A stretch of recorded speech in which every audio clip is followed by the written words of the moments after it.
Good morning to you wherever you're watching from around the world, and welcome to an interesting day in European cricket. Well, it is day 2 of the FanCode European Cricket Series, Bulgaria. We were meant to have matches 5 and 6 this morning. Unfortunately, due to the current snowfall in Sofia, those matches have been postponed. We'll have an update about what's happening a bit later in the day. At the moment, there's no decision that's been made on matches 7 and 8 later in the day, but we will keep you up to date if you stay in our live chat, ECN European Cricket Network, or if you stay up to date at our website, europeancricket.com. We'll tell you exactly what's happening. Currently, it's about 2 degrees. Yeah, we've had a lot of snow this morning, so that is an issue. The issue also the wet outfield due to some rain that we had overnight. So we'll do everything we can to get you the cricket, and perhaps there'll be a rejigging of fixtures if these matches do have to be moved. It would make every opportunity to move them a bit later in the week if necessary. Anyway, it is, as a snowball flies past me, we do have some cricket to show you though. While we're waiting, we're going to go to match 2 yesterday between the Blacksmiths and MU Sofia. We'll be playing these matches from day 1, and just stay tuned to the floating text at the bottom of the screen, and it'll tell you exactly what's going on. So I'm going to get out of the snow for now. We're going to give you some cricket from day 1 of the FanCode European Cricket Series, Bulgaria.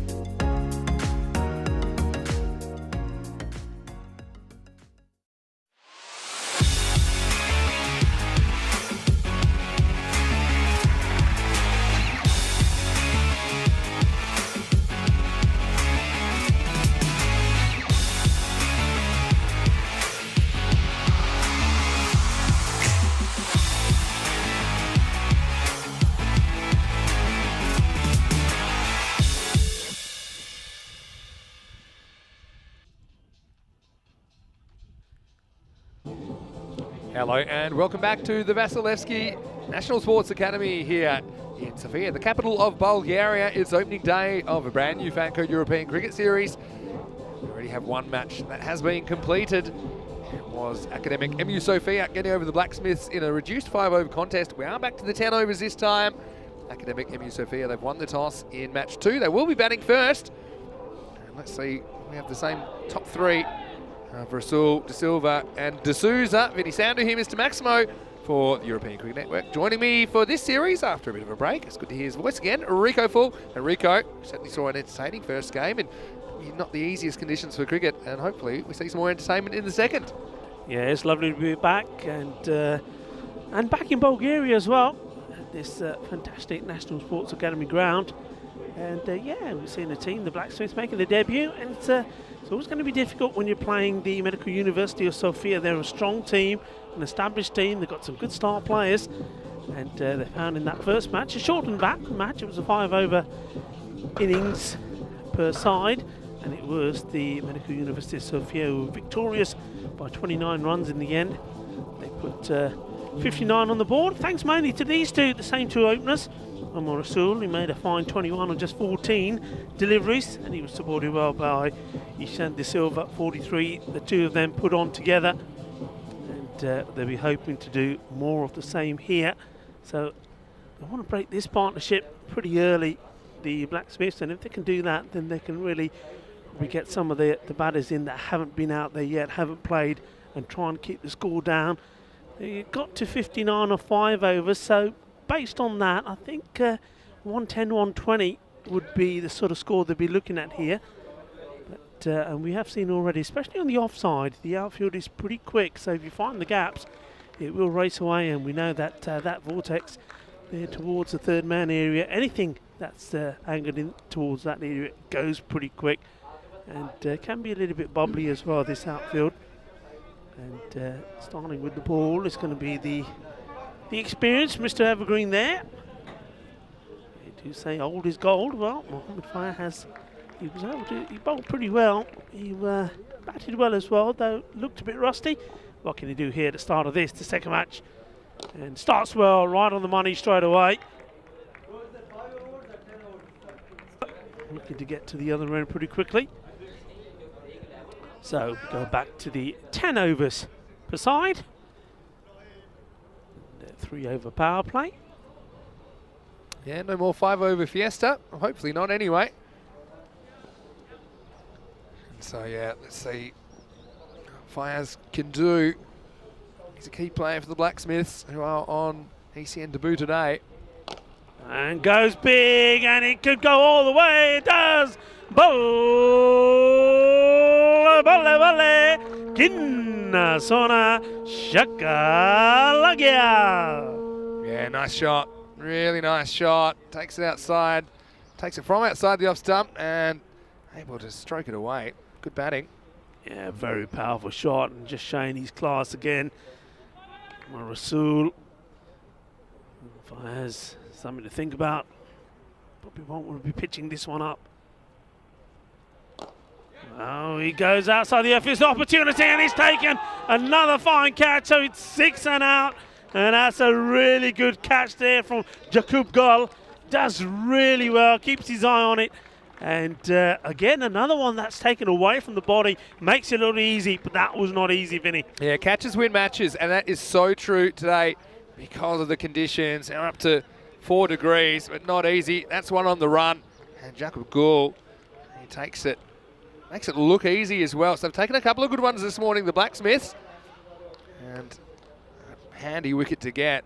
And Rasul 6 and out, 6 for 1. This will bring the dangerous Kevin D'Souza to the crease at number 3. Yeah, that's a big wicket. He was looking dangerous, goes for the big hit first. And that one there, I think he went more for placement than power. I think he was confident he was able to chip it over the infield, the inner circle. But, well, he wasn't expecting Gul to pick that one up. He does, takes a fine catch. And, well, the Blacksmiths looking to bounce back, team on debut. First wicket for Fires in the series as well. So here he is again. First one to the new batter. Worked away for a single. I think it's a single. Right. I don't know if that's a fake fumble, but still will just be the one. That's Kasarski, the captain. Always pays to be backing up, and yep. Credit to the fielder there. And I think that's my man Tayoub. Keeps it to 1. Ishan fakes his first delivery. Fires. It's a good delivery. Could be another catch. Oh, just dropping short. It was almost there. It's another one that doesn't really get to the pitch off. Slices this. And just dropping short of the fielders. And you can see Fires just using his body language to signal to both those men. Look, guys, should be walking in. Maybe if you were, you could have had him. Hard taskmaster Fires, and he comes again. That's well bowled. And a risky little shot here. Sort of swivels this round towards the onside. And wasn't really quite there for that shot. Would have been going for straight, but it is the end of the over, and it's a good one. So Mohammed Fires gets the important wicket of Rasul. And the score 8 for 1. Yeah, so a draw first over. I think it's always handy to get those early wickets. We know that some teams struggle a bit outside the top 3 or 4. So one thing that I find quite amazing about this field is that it has taken a fair bit of rain overnight. Not so much rain this morning, but still super fast. Yeah. It's still running away pretty fast, given the circumstances. Maybe now we know that snow quickens up an outfield because we have had a little bit of snow this morning. I have played cricket on ice, and those outfields are ridiculous once it gets on that. Anyway, here's Armadale for over number 2. Nice pitched up delivery, but nice shot there. Makes it out through the point area, gets 2 runs, good bit of running. That's clever running from De Silva, who spots that it's knocked away by Kasarski. And see, it just gets away from that fielder. So he runs the first one hard and decides to take one on the arm. So good stuff. That's a bit of a way swing again from Armadale, but met well, firmly struck. Shouldn't get a boundary, but he does. Well, that was a real mix-up from the man who took a fine catch. Well, he's good when the ball's in the air, good, but when he's along the deck, he don't know what to do with it. He's tripped over as he's gone to use the foot, and he's almost booted this faster across the boundary. Just watch this. He wants to get the foot in front of the ball. There's a little stumble about here. And let's just say it didn't quite go to plan, or at least doesn't step on it. But you see what I'm saying there? I mean, that's the longest boundary on the ground. that extra cover. Still runs away for 4. Oh, and this will be 4 byes probably. It goes right over the stumps. And, well, there'll be disappointment. Armadale can't believe it. First, you get 4 runs on the bat, which the fielder should have stopped. And this one, well, the keeper's got to stop this. You see, Patel is just assuming this is going to hit the stumps or something. It doesn't. I hope he paid his admission price because he's a spectator there. And, yeah, that's one of the early lessons of keeping. You need to always pretend the batter's not there, pretend the stumps aren't there, just cover the line of the ball. I think he pretended he wasn't there because he just didn't want to know. He looks more ready this time. This one, well, this doesn't get up at all. Well, sometimes life is hard. Good fielding. This one doesn't get off the deck. He does everything right now, Dave Patel. Does try and get down, but it just sneaks through the legs. Leaves a little mouse hole open. That's good fielding though from the man backing up. Tayoub. Yeah. He's impressed me with his energy down there. He certainly has, isn't he? It's a difficult part of the ground. This one's over pitched, and it's they take one again, not cleanly picked up. Yeah, so this is something that we talked about, and it's a slight change in the interpretation of these. Okay, so the wording was over waist height, but from this tournament onwards, it's waist height or above. Yeah. Waist height or above. And the wording in the playing conditions is that if either umpire is not absolutely sure that it's not below waist height, then it should be a no ball. And it is, and it's a free hit. And it's well bowled in the end, pitched right up by Armadale into the block hole, and no run from it. So he recovers well from it. Yeah, I like that rule. I must admit, because I think we both say, don't we, that especially the quicker bowlers, you shouldn't be bowling that anyway. No, you shouldn't. I think it's just a subtle thing, but I think it also kind of puts the onus on the bowlers to make sure it's clearly below the waist height. And it also means, you know, when the batter's slightly over his crease, if the umpire's not absolutely sure, they're going to call it. So it's just kind of formalising the way that already it was interpreted, I think. And got him. And he's sort of made room to play. He's sort of gone down the leg side, and I think he's taken himself away from it. He's missed it. This one just flicks the very top of the stumps and then crashes into the keeper's foot. And that's another replay we'll see in a second. But I thought for a second it was going to get over. Let's have a look at this on the replay. Does back away. See, actually just destroys the bail. The bail's still going to the right of screen. And so it literally hits the bail off the stumps and straight into the keeper's instep. Watch that bail fly. So talk about minimising the damage to the stumps. He does, but it will be a second wicket and a pretty bright start here by Blacksmiths now, 21 for 2. Yeah, that's good work. I mean, the batter moving away will not be happy with the shot he played at all. And Ishan De Silva, if he'd stayed in his ground, he would have been hitting that towards the leg side. But he goes, well done, to the bowler again. So Amadal gets another wicket. So he's having a fine morning in the field. Yeah, well done to the Blacksmiths so far. Their road to victory is simple. Take early wickets and get it down to something maybe in the 80 region or something like that, and then hope that their batters fire. And look, Fayaz had a very limited amount of time to impact the game, but he was getting better as that first innings went on, but he only had the 5 overs to do so. He is certainly somebody that can take them to victory. And also, we didn't see too much of Amadel at the top of the order. We might see him up there again. Or maybe Aswad Khan.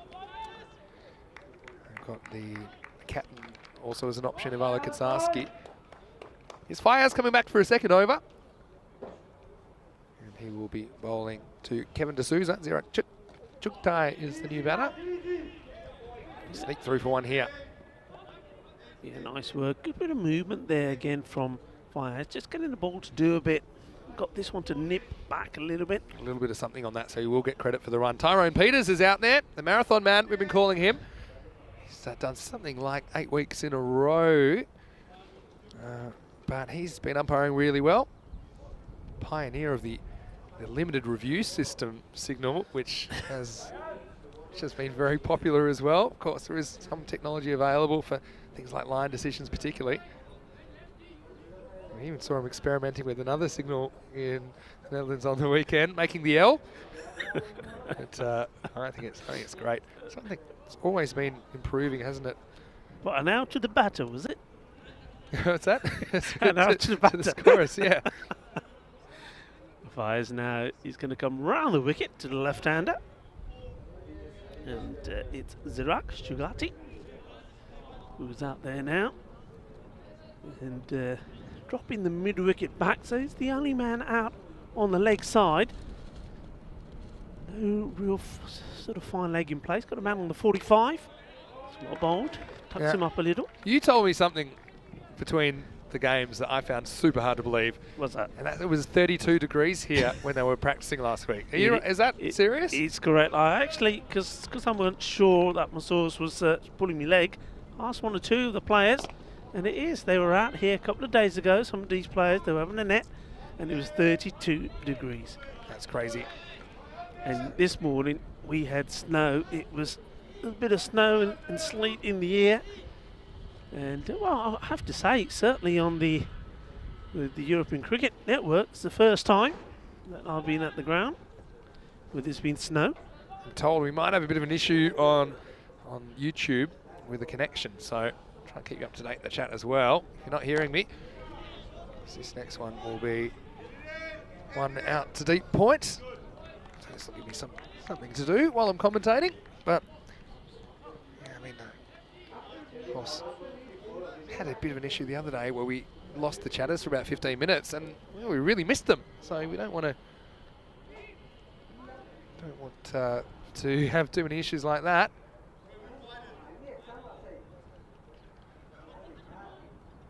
Once again, Fires just wanted his field. We might have an issue here because of the connection. So we might have a little bit of a delay here.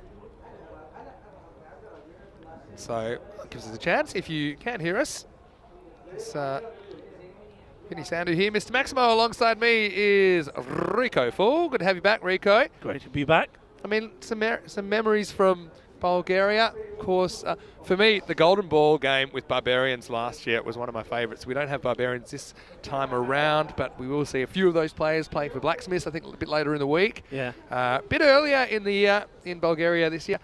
The other thing I probably remember from last year is you saying that you seeing a black cloud in the distance, saying it might be a little bit of rain, but I think you'll be okay. And then 5 minutes later, it was probably one of the heaviest showers of the year. Yeah. And you were absolutely soaked. Yeah, well, you abandoned me. Yeah, I you was just gone. packed up your gear and you were out of here. I came back up to do the first over, and then by one ball, I packed up all my stuff and I was undercover. So you're on your own. But yeah, it's sorry that if the stream has gone down at the moment, they'll be working on that as quick as we can. Let's tell us a bit more about your reflections on the ECL, maybe. Of course, Indo-Bulgarian, who we'll see tomorrow. Yeah. They were competing in the ECL, and of course we saw them in Group B. There's a lot going on, isn't there? And Paco Care, of course, Badalona ended up taking that out. So Yeah. it was a huge tournament. Yeah, it's a huge tournament. And you know one thing, and we touched on it sort of towards the end of the first match here, about how all of those teams and all of those federations involved now in European cricket have really got on board, not just with the men's game, but the juniors, the women's game. And it's so good to see that. And Bulgaria here is a very good example of that.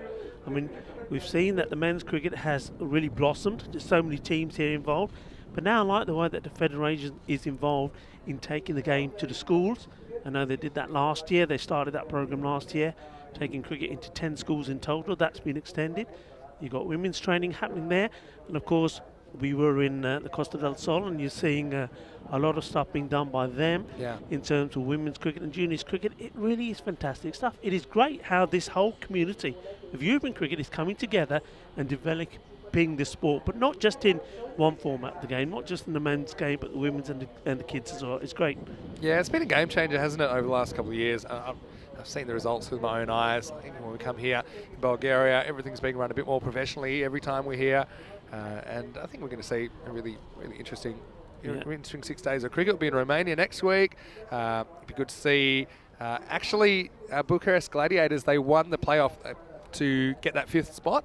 So the 4 teams were set, and there was a playoff between 3 or 4 other sides in Romania who would get that 5th spot in the ECS last year next week, and Bucharest Gladiators. So Pavel Florin, we will see him in Romania next week, and that was communicated yesterday because they won the playoff across the weekend in the T10 format. So I know that then we'll be moving across to Sweden, and I'll be stepping back for a couple of weeks, and Andrew Ryan will be coming to join you in Landskrona, who's formerly we called it Malmo, but it is actually in Landskrona with the blue pitch. And of course, we saw some really exciting things there last year, didn't we?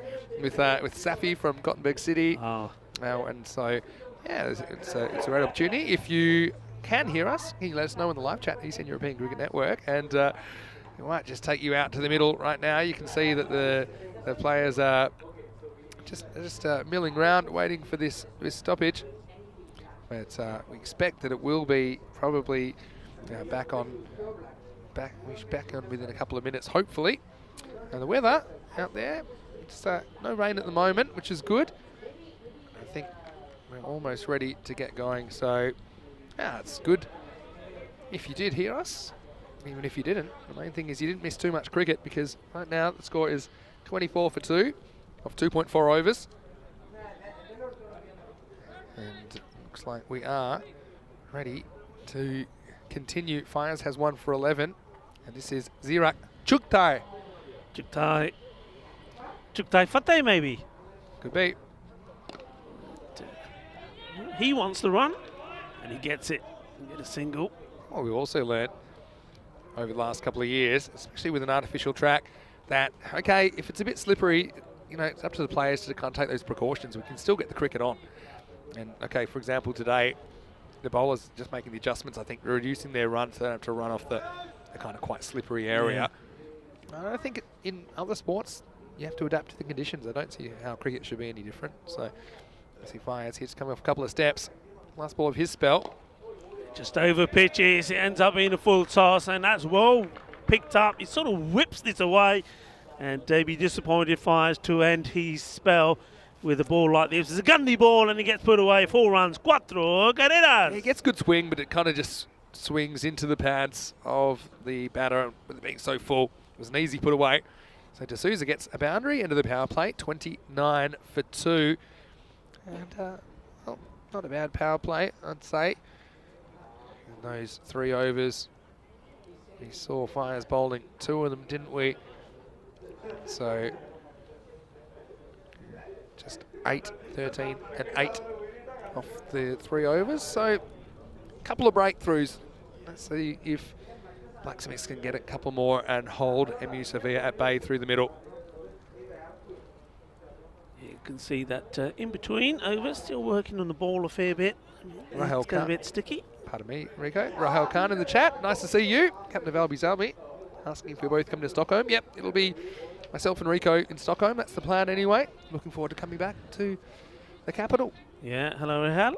Hope you're well, and I hope your family's well as well. Looking forward to seeing you in Stockholm, as well as all the other teams and players that will be involved there. Hello to Woody in the chat as well, Jonathan Woodward. How did your final go yesterday, Woody? Let us know. This will be a wide ball. Playing for Madrid CC. Made the final of the Woody T20. Yeah, the first time, I believe. First time they got into the final. I was travelling, so I'm unaware of the result, so maybe you can let us know if you'd like. Here is Amadel, who's also coming back for a second over. His first one went for 13. Yeah, interesting they're leaving that sort of fine leg area open. Or are they? Maybe that's the change we're seeing here now. Yeah, we are. There you go. That makes sense, yeah. I was going to say, the 13 of his over. 4 of them were buys, so you can't really blame him for those. So only 9 off his analysis. Here he is. Oh, well, this one does a bit in the air, doesn't it? I think the beats him in the air. He's off the toe and it's bounced over the stumps. It's a full toss. Just have a look at this. He hits it into the ground and bounces straight over the stumps. Otherwise, that's cleaning him up. Yeah, he's very lucky here. It's well bowled, though. This one out onto the offside. Through the covers. Gets a single. Picked up there by Mohamed Fayez. I know it's freezing cold, but probably running between the wickets is one aspect. I think it's been a little bit poor this morning. Some have done it well, like Ishan De Silva, but he's gone. Because I think if you can run that first one hard, okay, you have to be careful turning, but There's a few twos out here. Yeah, we haven't really seen any pressure being applied on the fielders yet. I know it's early days, but that's one thing that teams will pick up on pretty quickly. Put pressure on the fielders because it's not the easiest off grounds to field on. Temperature alert though, it's up to 4. It's gone up another degree, so that should make it a little bit easier. And this is up and has well fielded well. He may have lost his cap, but he does keep hold of the ball. That's why you keep a spare hat. One can fall off when he keeps one. He handles this really well, Mohammed Fayez. And last year, when the fielder was a bit harder, we'd see those kind of balls maybe flying over the head of the fielder. But yeah, really good stop. Yeah, as well. Well, Jugatai has to get going here now. 2 long offs and no long on at the moment. Wide mid on in the circle. No, where I'd be going. Nice batting, but doesn't get that kind of delivery. He has to jam down on it to point. So, I mean, they're just holding him at the moment. I think it'll be the key to Blacksmith's success is can they make enough runs? I think they've shown enough in the field and with the ball that they're going to be competitive.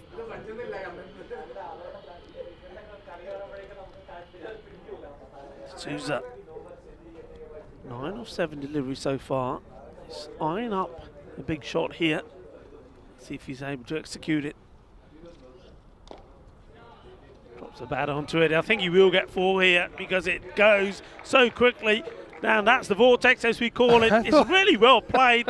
And, well, nobody's stopping that. I mean, I thought maybe with a bit of dampness the vortex would be thwarted, but no, that ball just gained speed down. It's that top left quarter of the ground is so fast. That's just a push and still runs away for 4. No chance at all. And I said it before, didn't I? Don't be surprised if, as this series goes on, you see 2 men patrolling that area. Because a lot of runs go down there. This is a full toss, should be called a no ball. It does, so whether the catch was taken or not would have been irrelevant. Yeah, good block in the end. Yeah, that's a single taken there. Good stop there by Khan. Does well, throws himself at it. Yeah, so this one's clearly above.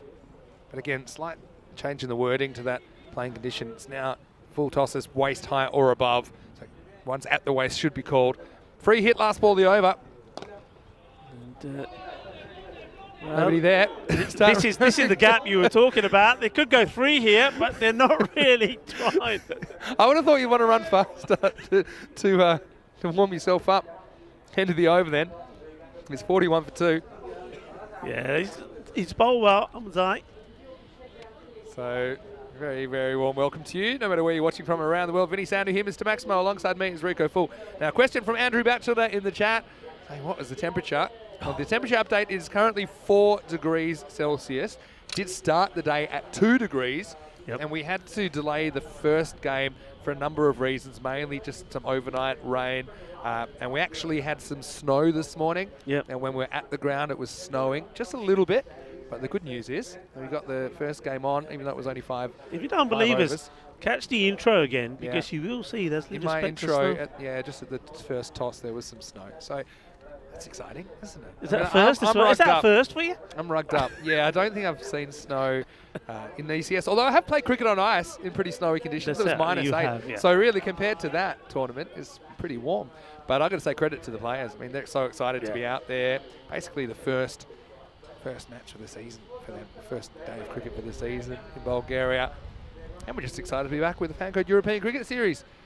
And John Woodward with some nice news in the chat as well. I'll mention that in a second. First, Jacob Gould is going to bowl over number 5. He's bowling to D'Souza. D'Souza now, I think he needs to stop playing a few shots. And well, this one is called a wide. I'm going to say Woody said that Chris Munoz-Mills, the Spanish captain, won my signed shirt in the raffle. So thanks for the donation. And it raised over 500 euros more for the cricket equipment for the refugees in Lebanon. Fantastic. That's great work. That's really nice to hear. I know you do so much great work, Woody, with that tournament.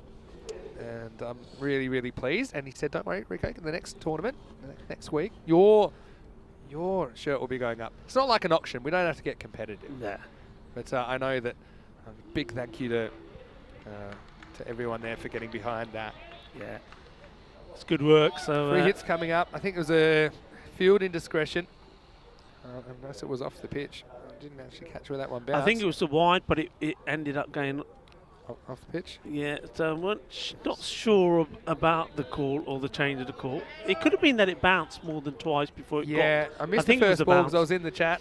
I think it was the bounce, actually. This one will be no ball for a double bounce. So anyway, it can't be easy for the wrist spinner, Jacob Gould. It's 2 degrees higher than it started the day. It was still pretty cold. Anyway, another free hit coming up. D'Souza on strike. And it gets hold of this pretty well, and the fielder doesn't. It doesn't matter. It would not have been out. It was a free hit. I don't know if Piaz realises either. And now they're going to go for 2. And this would have been out. And it's backed up. Well, this is some proper ECS action. I mean, Piaz does make the block. He gets it on the full, and I think this one hurts him.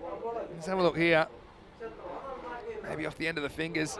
That's maybe one that I'm backing off and just trying to read on the bounce. Back to live action here. The next ball is just cut to point.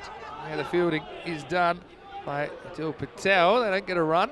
Yeah, that's another good example there as well, why you got to take these runs on. The fielders, I mean, you can't blame them. They're struggling to stop the ball first time. You got to just go, get the runs on the board, put the pressure on.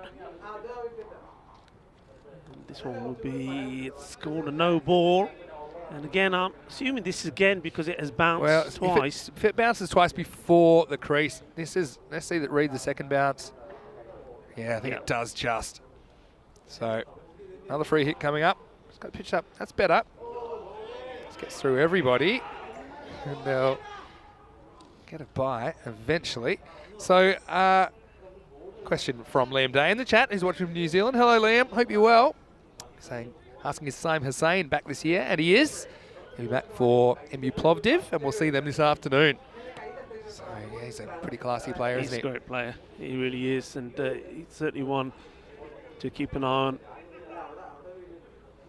Good. He got it right the last delivery. He actually got some flight on the ball. Just maybe he's into his rhythm here now, but he's got a ball now to the left-hander. Yeah, I mean, his line's been okay for the most part, but yeah, just dragging a few down. Just has to release the ball a little bit earlier. Again, over the wrist spin, it's one of the hardest things to do. One of the kind of skills in cricket. No, it's another no ball. So once again, it's because of the bowler's asking the question why. Gets a bit of bat on this in the end. He said taking your shirt off. Oh, I see. But kind of does match the new Sophia kits this year, which look fantastic, by the way. They do. They've got the medical kind of insignia on the front, which I love. All right, here we go with Adil Patel. Gundy ball first up, but gets away with it as it just bangs on off the thigh of Chuktai. Yeah, this one should have been put away, and in the end it ends up being nothing. So Patel gets away with his loosener.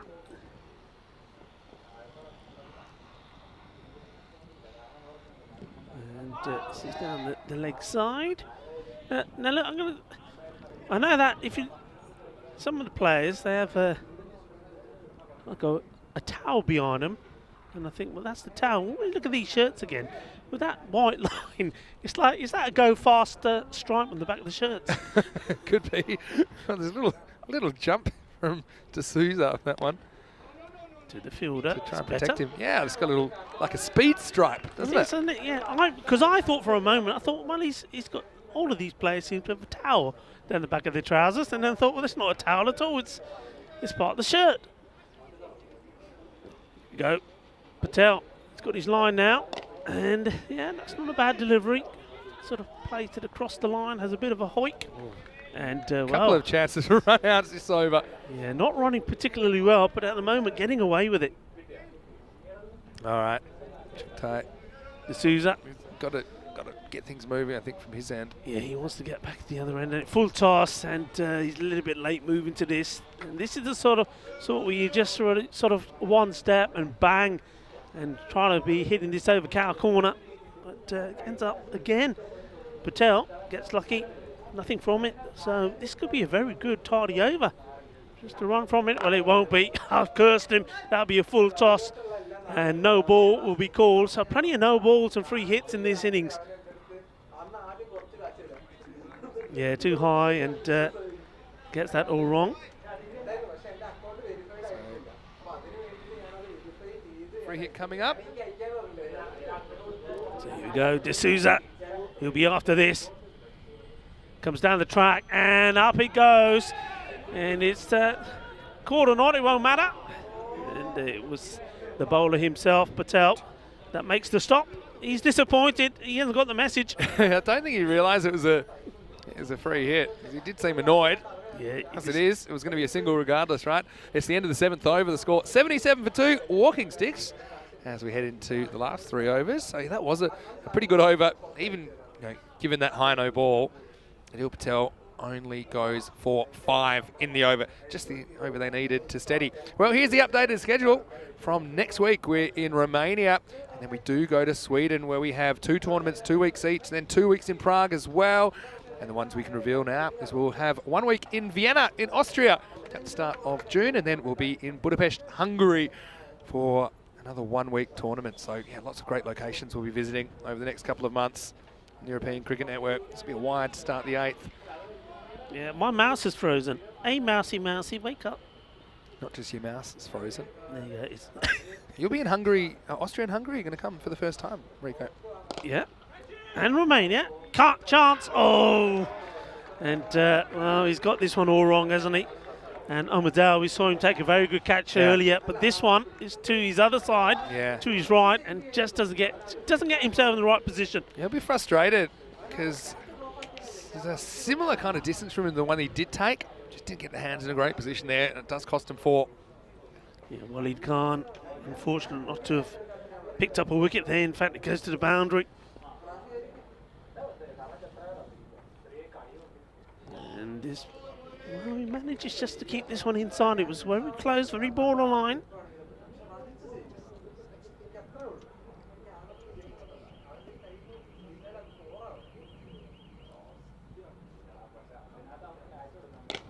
This is picked up beautifully, and it will go all the way. Ginna, Sona, Shaka, Lagia, manos arriba, arbitro, 6 carreras. Yeah, nice shot by KD. He goes bang, and with that, he moves to 49 on the precipice of a half century. He has been one guy that has gotten moving through these middle overs. Maybe he'll be the one to score the first half century of the FanCode European Cricket Series Bulgaria here in 2022. And I think he will. This could go all the way as well. It does. Bolle, bolle, bolle. Ginna Sona, and it's the case of manos arriba, arbitro, and manos arriba for Kevin D'Souza, and he's picked up a well-earned half-century. Great shot, great innings. Yeah, what a way to bring it up as well. Just flicks it away, and that one comfortably goes over the longest boundary on the ground. Now, a lot of people don't realise the power lines go over this ground, and actually, if the ball hits the power lines there, it's a dead ball. So it actually goes from one side of the field to the other, just behind the keeper. Now, it hasn't happened yet. Normally it will happen a couple of times in a week, right? Yeah. Well, I remember the first always time bamboozles us when it happens. Yeah. This is an opportunity, and it should be taken, and it has been taken. So D'Souza, after bringing up his half century, he departs for 55, but it's been a fine knock from him. 55 of 30 deliveries. He's got his team in a very good, strong position. Yeah, really nice catch down there as well. I mean, it was hanging in the air. And sure, like in these conditions, there are no easy catches, but it was Jacob Gould that takes it, comes in, gets in good position. He's dealing with the power lines there as well. We've seen sometimes people in that part of the ground set for a catch, then we see the ball bouncing like 20 metres away and the ball hits the power lines. But yeah, nice innings by Kevin D'Souza, 55 off 30. 3 maximos and 6 fours in there, and he departs 94 for 3. And so, well, breakthrough to Walid Khan, who got tapped a couple of times, but he does come back with the big wicket of D'Souza. Yeah, Daniel Khan, new batter, comes in. And, well, he could be in trouble straight away, and, well, he is. And the umpire decides to signal to the scorers before he tells the batter, yeah, you're out. And he's got to make his way. Well, it was, if this was straight, he was always going to be in trouble. I think with the bounce on this pitch, he's always going to go on and hit the stumps. Let's have a look at this again. And he sort of shuffles across, and yeah, I think that's a fair call. I think he's on his way. That's plumb.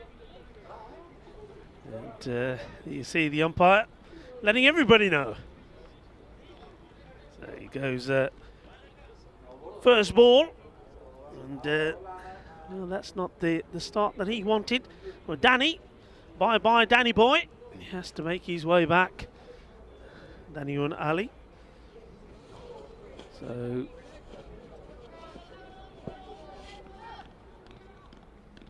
this has ended up being a very productive over. Waleed Khan, and now, well, he fires this one down the leg side, and he's not going to be stopped. There it goes. Only the tree's going to stop that one. Thank you very much. Vortex territory, Rico. Once it goes down there.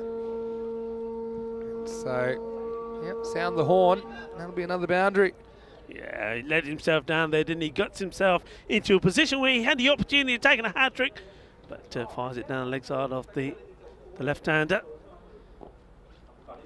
And that's well bowled. Keeps it just inside the line.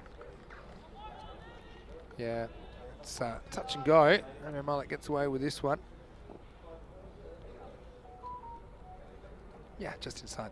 Good call.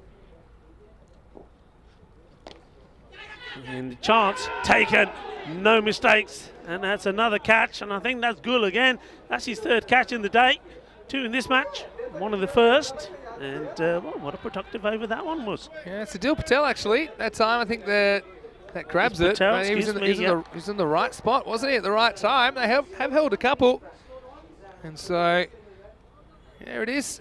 So the catch is taken. And so yeah, the wicket's tumbling a bit towards the end of this innings. And good to see the Blacksmiths fighting it out here. They haven't quite batted him out of the game just yet. This one here will be the 5th wicket of the innings, 98 for 5. Here's Ali Rasul coming to the crease at number 7. Yeah, I mean, they'll be disappointed here, Sophia, if they end up messing this up slightly.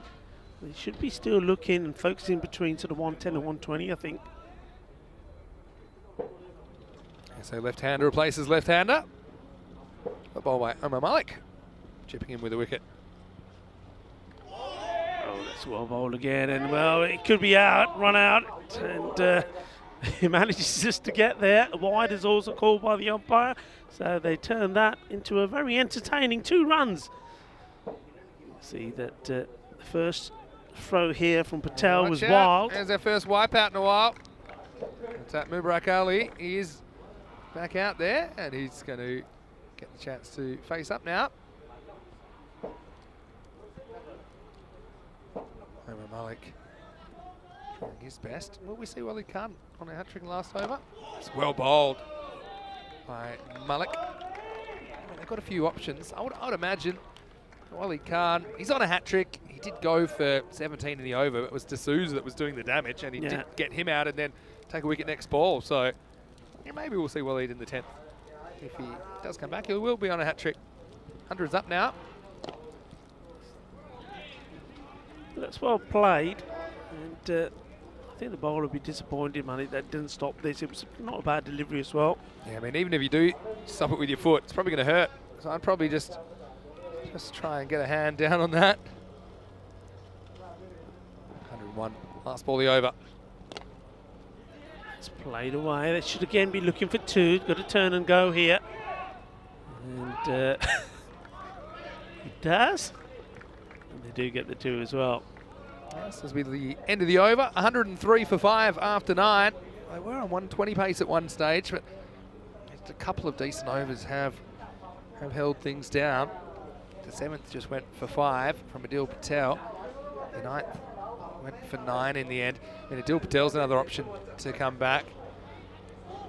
Looks to me like it will be Waleed Khan. Will get a chance to take his hat-trick here, yeah. Rico. Yeah, now Waleed, remember he could have had 3 in the over anyway. That catch was taken off the first ball, remember that? Yeah. So, but he did keep his head, picked up 2. So here we go, opportunity for a hat-trick here. All right.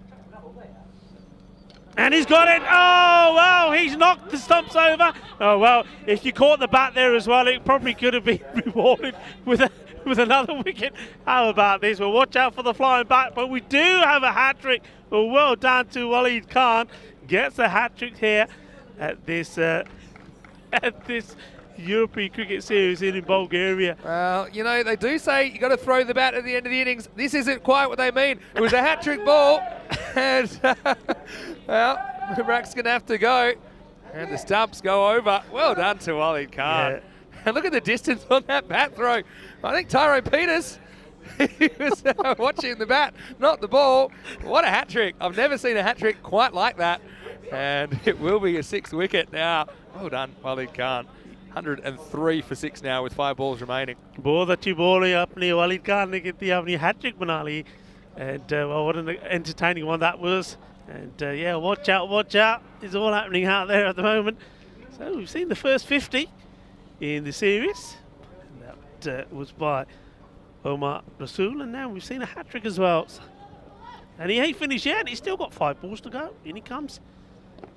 Oh, well, this one, it could be out.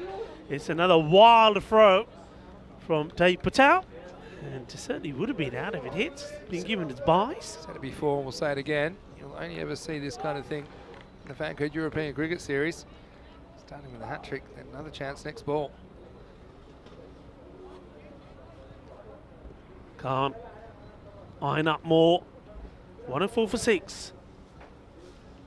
And he has got another one. It's as simple as that. Full straight. Batter has a go, and he knocks them over. Chuck the fitness style. And, well, it's been very impressive, this from Waleed Khan. Yeah, well, keeping it simple. They had a few options of who could bowl this 10th over. Looks like that move to go to Waleed is paying dividends. And, so much of it is just, can you bowl straight? Can you bowl accurately? And Ali Rasool plays all around that. Well bowled. I mean, his figures are looking pretty good. After getting a bit of tap, he's now got 4 wickets. And if you go look at Waleed Khan, his last 5, he's actually taken 4 wickets in 5 balls. He's gone wicket, wicket, wicket, 1 by, wicket. Yeah. So that's pretty good. He had none for 17. Now he's got 4 for 17. Yeah, well, look, he's got a very, very good opportunity here to pick up another as well. Maybe he can get 5 wicket spell here. He's got 3 deliveries left in his spell, 7 wickets down. And if he keeps bowling it full and straight, I think there's every opportunity that he will get others here, because I think all the batters coming in now are just looking for the big shots. And it's chance for a 5 for. Definitely. Or even a 6 for, actually. Here we go. And does well, gets bad onto it, but that was the right ball. It was on the stumps. Yeah, he's just keeping it real simple. And the batters will be a bit rusty, no doubt. So if bowlers can get straight, they're going to have some success.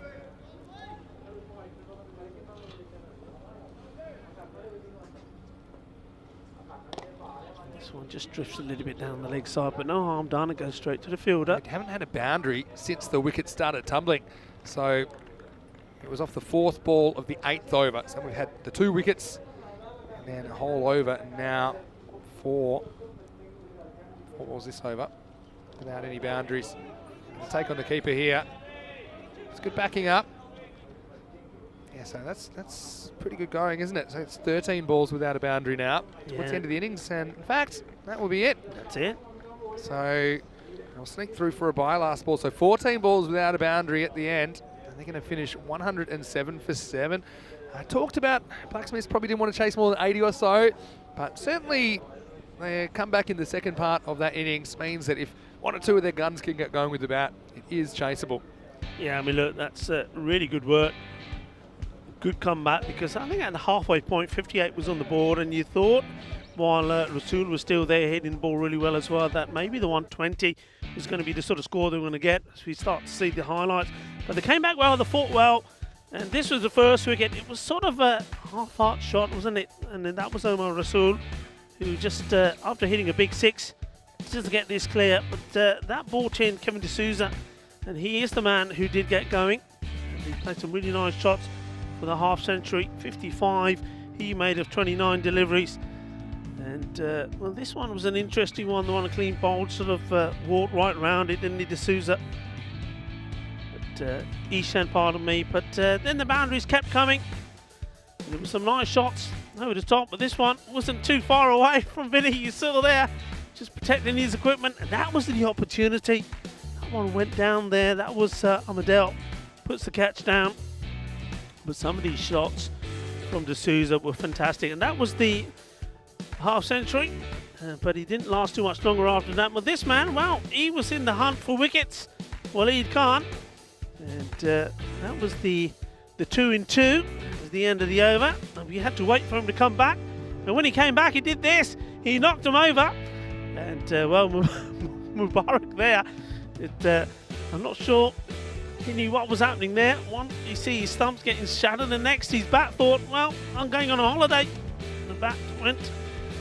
Lee just kept bowling straight and picking up wickets, so he's certainly going to be one to watch. Seems to know where to put the ball on this pitch, and he's done well for his team. He's managed to get his team back in it. It's probably still a little bit more than what the Blacksmiths would want to have given Sofia, but they've managed to contain them. The 120 looked on for sure at one point, especially the way D'Souza was going. He's really the only one to get over double figures. It's quite amazing, really, but that's probably because of those extras. Have a look at that, 25 extras, quite a few wides there, but it was the no balls, wasn't it? And on this occasion, it was a lot of no balls. That's because the ball bounced more than twice before it got to the batter.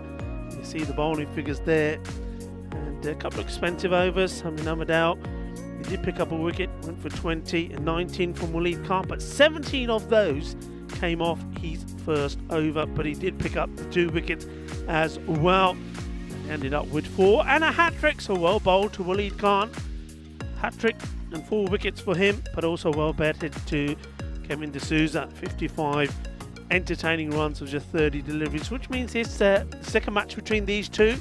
The Medical University of Sofia and also the Blacksmiths is evenly poised. Remember, so far in this sort of mini-series, it is the Medical University of Sofia that are one up. They won the first match, which was a 5-over apiece affair. They won that one. So can the Blacksmiths come back strong? Well, if they are to do it, well, they're going to need somebody like Mohamed Fayez to be at his best. But, well, join me, Rico Full and Mr. Maximo in about 10 minutes' time when we rejoin the proceedings out there in match number 2 at this magnificent Vasil Lavatsky National Sports Academy. You're watching the FanCode European Cricket Series, and we shall be back in about 10 minutes' time. Vamos en 10 minutos.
Hello and welcome back to the FanCode European Cricket Series in Bulgaria.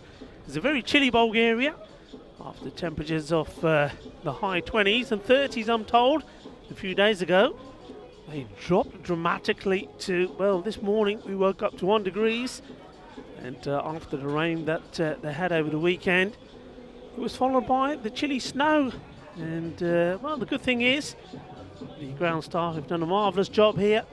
And well done to the Federation of Bulgarian Cricket for getting everything set. And though we had a slightly delayed start, we've managed to get the first 2 games in. And we're hoping to get the full quota in for you here today. 2 more after this one. And this one's evenly poised, as the Blacksmiths need 108 for victory here. And they're up against the bowling of Ali Rasool to start off with. Here's the first ball to Khan.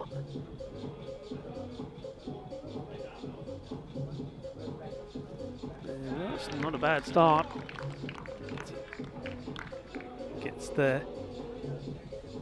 the ball to sort of nip back at the batter. That's how he picked up his first wicket in the first match. Just targets the ball coming back into that off stump. You see here again, that's up in the air. It's an opportunity, but just drops short of the fielder. And they get 1 run. So, first one's on the board. So we go full here. And alongside me, a man who's doing his warming up exercises, trying to get warm, is Mr. Maximo Vinisandu. Yeah, I see the temperature's gone down. I don't know how that's possible. It's gone from 4 back to 3. So here's Ali Rasool. It's not a good ball, but good stop there from the keeper. Omar Rasool, the 2 Rasools doing the job. See the slight difference there. Keeper getting down, following the line of the ball. Omar Rasool had an awkward second bounce here, but he jumps across quickly. That's a good stop. Oh, this one could be pretty close. And asking the question, everybody goes up. It's a really good shout. I don't know if it's coming back enough. Let's have a look at it on the replay. It's a really good shout. Pats his bat, but I think maybe the reason it was given is maybe didn't think it was coming back enough to hit that off stump. It's nicely played out. They'll take another single. Yeah, so mixing up their batting order. They've gone with Salman Khan and Jacob Gould at the top of the order, so not using Fayaz straight up. Remember, he had that slight finger injury that hampered him in the first innings, so see if and where he bats in this chase. Firmly struck shot, and this will go to the boundary. Nicely played, and timed this beautifully. Lovely shot, 4 runs. Yeah, it's a pretty good shot off a pretty good bowler. So good signs there. Salman Khan takes this pretty much off the stumps, but he gets it just right. Cuatro gradas. Yeah, that's what they need. That's where they struggled in the first match. Lack of boundaries. And, this one is played more carefully away. It's a single. Yeah, into the first over. 8 for no loss. So they have to just try and stay at that 11 and over or so. 1 or 2 boundaries and over will get them there. As I will just like to say good morning to Phenom, who's watching from the Netherlands. Tisora, hope you're well. It was great to see you out there. And Kampong, unfortunately, for him, not quite getting there. Punjab Rotterdam won a very high class tournament there in the Netherlands. So good morning to you. It's great you're with us as well as everyone else in the chat. All right, here's the second over. Nice bit of bowling again. It's that away swing. Yeah, Mohammed Sultan's done this all morning. He did it when he had his 1 over in the 5 over game this morning. Yeah. And he beat Fayaz 3 or 4 times outside the off stump with that away swing. See how Salman Khan deals with it. Yeah, this one's just slightly shorter. You're absolutely right, he bowled. Well, what has happened here? Well, tell you what, is that Jeffrey tripping up the fielder? Because does he even get to? Well, he's hobbling about a bit. What is happening? He's up and he's running around now. But let's have a look here. Oh, there he goes. He couldn't stop himself. He's slipping and sliding all over the place. I hope he's okay. He seems that he is. Right. Mubarak Alec, well, he's the one who was throwing the bat around earlier, and I mean literally throwing the bat around. Now he's throwing himself around. And this one's pretty high. It's been called a no ball, and that's a fair enough call. I think, remember, it's a waist or above, and that was. So they take the single. First things first, Mubarak was like the world's slowest falling tree in the misfield, and this one, yeah, That's above for me. But yeah, the slight change in the wording for the high no balls. Now it's waist high or above. So free hit coming up. And there's not a good effort there from the wicket-keeper this time. And there's some more fielders having a few issues with the conditions. It is a bit, you've got to say, can get a bit slippery underfoot in some areas. Bit of snow coming down at the moment as well. Oh, don't go there. Slight. Don't go there. Snow. Just slight. We've got more snow in the forecast for tomorrow as well. I'm going to buy extra jackets and put them on. Currently 3 degrees. Anyway, this is good over so far. Yeah, Sultan has sort of just lost his line a little bit, hasn't he? It was very good in keeping the ball in the right areas in the first match. This one he's sort of swaying it around a little, just struggling to get the ball where he wants it to be. And look, come on, you played a lot of cricket, obviously outside of Europe. Snow. Have you ever been at a cricket ground where it's snowed? Apart from cricket on ice. Cricket on ice. No, not cricket on ice. I've not played in snow. No, you see a lot of people. I think they've given it. Well, they're giving this a bye. I actually thought it took some of the bat, and they've crossed the batters back over. So they're going to give it 4 byes in the end. They must have felt that he crossed the line there. That's an interesting one. Because in doubt, probably goes to the fielding side. And also, I thought he hit it. But anyway, 4 byes is a call. That's good for the batting side.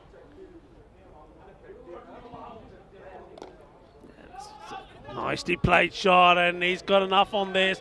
Timed it really well as well. Once again, in the offside, the ball motors away, and the fielder was cautious to get the Bulgaria choker.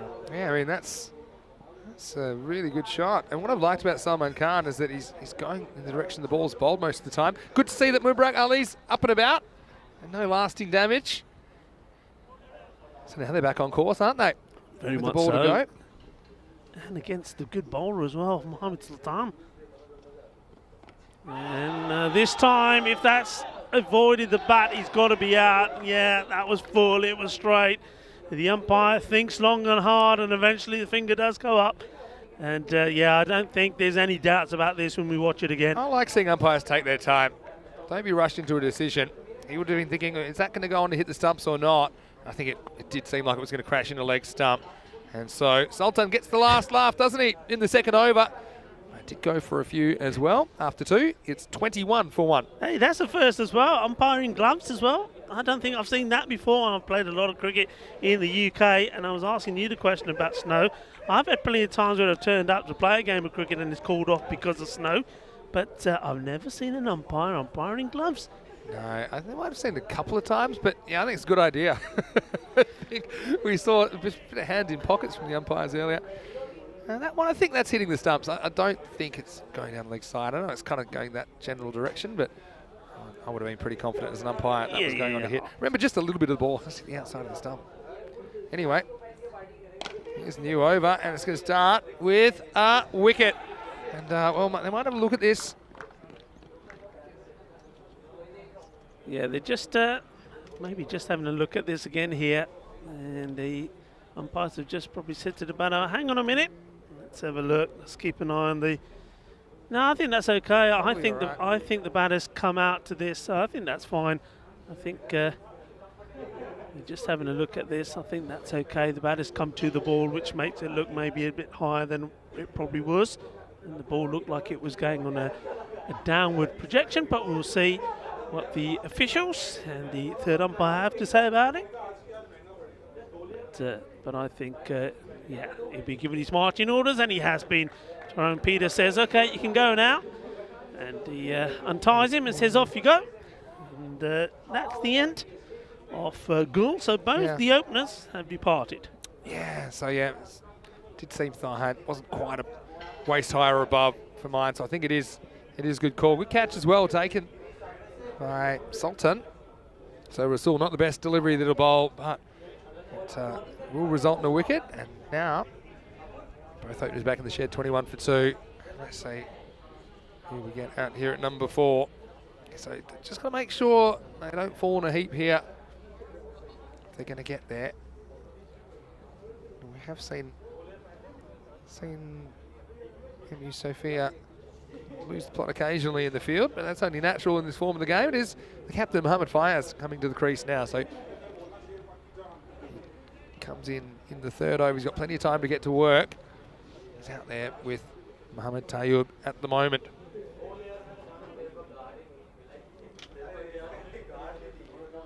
Yeah, I think this is probably not a bad thing. We saw that he looked just a little bit out of touch, didn't he, when he was opening the innings in the first match. And maybe in that match as well, because it was a 5-over match, they went with him because they thought he was the one that could deliver the big shots in that particular contest. But I think him coming down the order slightly, it's not bad. There's runs on the board as well, 21. So it's a good time for him maybe to come in. But again, you see they're targeting that line sort of going across him outside the off stump, and that's where he struggled. He just needs to bowled get really well to him today. Yeah, they haven't given him too much to hit. But again, if he's there, I'm not going to count them out at all. Just took a while to get going last time. It was an abbreviated match, of course. In match one, only 5 overs aside. Here's Ali Rasool. He's gone for this one, gets it over the fielder, and it will eventually go over the rope for 4 runs. That's a nice shot to play. He knows that fielder is inside the circle. As of course we are still in the power play, and yeah, just relies on his timing and gets that over the top. Nice shot to play in the power play. 4 runs, so he's up and running, and no change in the field so far, so they're keeping it as it is. The 2 men on the boundary behind the bat. Goes for the wide option again, the bowler, but this time Faiz just getting a bit of bat onto it. No, the Wolves are out. The Wolves just gone past us there. But, Ali Rasool just got a couple of balls left. Try to do some damage. Tayoub finally will get to face the delivery. Rasool to Tayoub, and well, he goes flat bat across the line. And, gets a single. And just wondering whether they were tempted to push the long on back to Faiz. They're not doing it at the moment, leaving it open. Faiz tries to get it through the gap between the 2 fielders there on the onside, and he does. He gets another boundary, 4 more runs. It's a good shot, controls it well as well, keeps the ball along the deck. And once it gets past you on this pitch, as we're starting to see, even in these sort of wet, damp conditions, the ball still races to the boundary, Vinny. Yeah, I mean, hasn't really zinged him through as much as he can do today. Ali Rasool. Have a look at the standings. You can see that these 2 teams taking part this morning. This afternoon we'll see Plovdiv and Pleven, and then the defending champions, Indo-Bulgarian. We'll see them from tomorrow. Very interesting looking squad for them as well this year. We also saw Indo-Bulgarian back in the European Cricket League just a couple of months ago. They were competing in Group B, so it'd be great to see them again. End of the power play now, 31 for 2. So this will be Zirak Chuktai to bowl over number 4. Mistimed pull stroke attempt. Down to fine leg, just the single. So you've got to just keep getting that boundary or 2 and over. With someone like Faiz there, he's very capable, but they can protect the boundaries a little bit more now. They're allowed up to 5 outfielders. There's Chuktai. Tayoub's got his role to play as well here. So he needs to at least, at a bare minimum, get Faiz on strike. And, once again, we see him kind of walking past an outswing delivery. Geez, they keep rolling out these bowlers that can bowl these outswingers to Faiz. Yeah, this was a good delivery. Like the bounce on it as well. Could carry through. This one just a little bit shorter. Tries to guide this and does guide it to that 3rd man area. And we've seen that already. As I predicted, Vinny, they've got more cover in that area now because they know a lot of runs go that way. They've stacked it.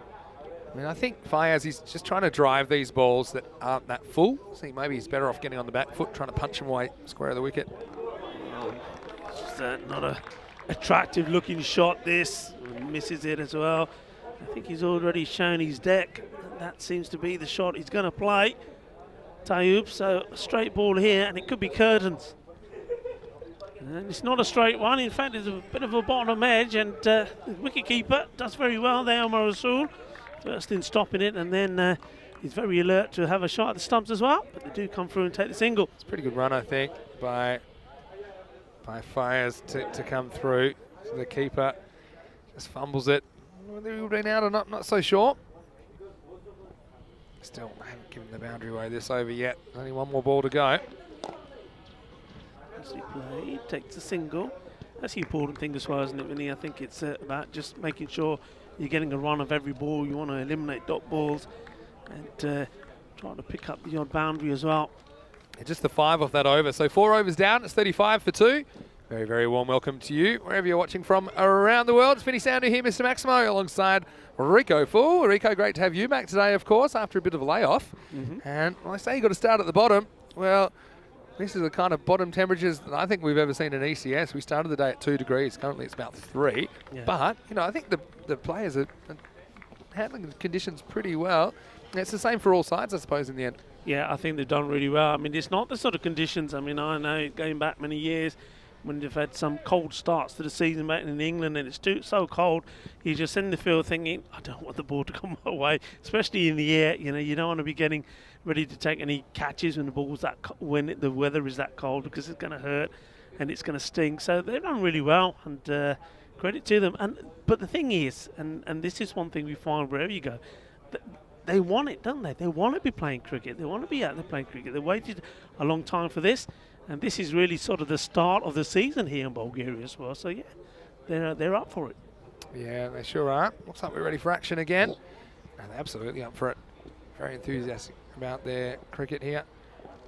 The over, a bit short and pulled away. Well, this will be a long chase. I think normally the ball wins these, and it will this time as well. So Fires boundaryless in the 4th, but certainly a good start to this over. I just still can't believe how fast this outfit is. That's probably the longest boundary on the ground. Still goes. Yeah, good shot. Fires is starting to find his range. It's the 3rd boundary for him now. A quick hello as well to Nico Fernando. Probably see him in Italy a bit later in the year. Oh, this is a ganda shot. Shot Maria Ganda, Bapas Gea Banda. This was an awful shot, really. He's played this so early and shown his hand so early that all the bowler had to do here is get this straight, and he does. I want to see point of impact, though. I mean, he gets so far across, it either hits him just on off stump or maybe outside, and that's the umpire's thing to think about here. Probably hits him in line. I think it's out. I think it's a good decision. Hasn't gotten many wrong, Tyrone Peters. And I think he gets that one spot on. So Fires, he looked promising. Did strike 3 boundaries once again, but he has to go for 15. And so the score now 39 for 2.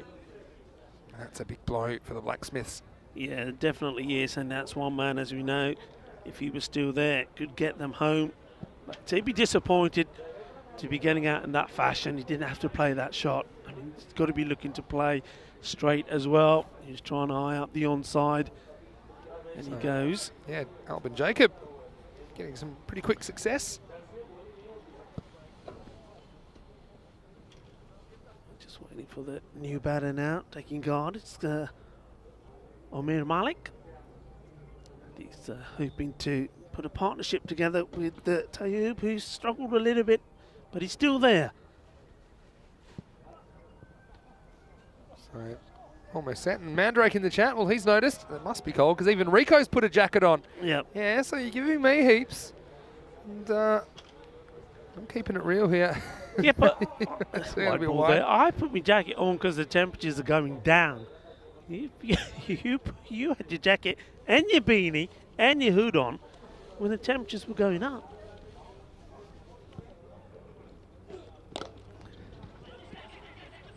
Not bowled again. No loose deliveries. Bowling both a cheer. Wicked bowling. Two men straight now here. Long on and long off. Back on the boundary. So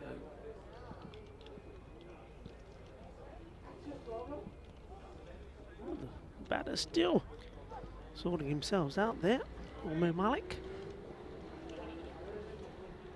Tayoub. And oh, well, this is a great catch. How about this for reactions?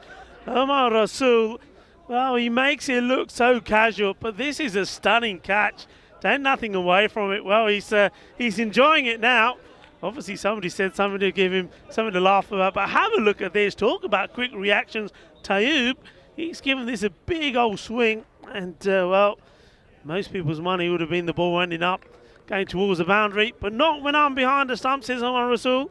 Yeah. This is a lightning quick catch. The reflexes here, sensational. Vinny, you would have been proud of this one. Well, I'd be laughing too. That one's gone. I don't even think he's looking at it, if I'm honest. Have a look here. He just throws the glove up and hopes for the best. And of course he's amused because he's got plenty to smile about. What a great catch that is. Proper snare. Blacksmiths, got to worry about them falling off the cliff now. 41 for 4. Yeah, that's a sensational bit of work from Rasul. And that's Omar Rasul. And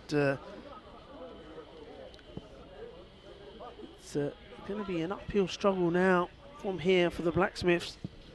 And it's Jacob Albin making it look easy from the other end as well.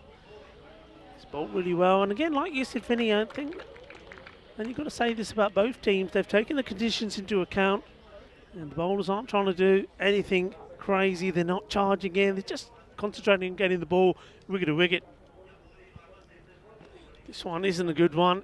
From the moment it left his hand, you can see it was going to go down the leg side. Just losing his shape a little bit.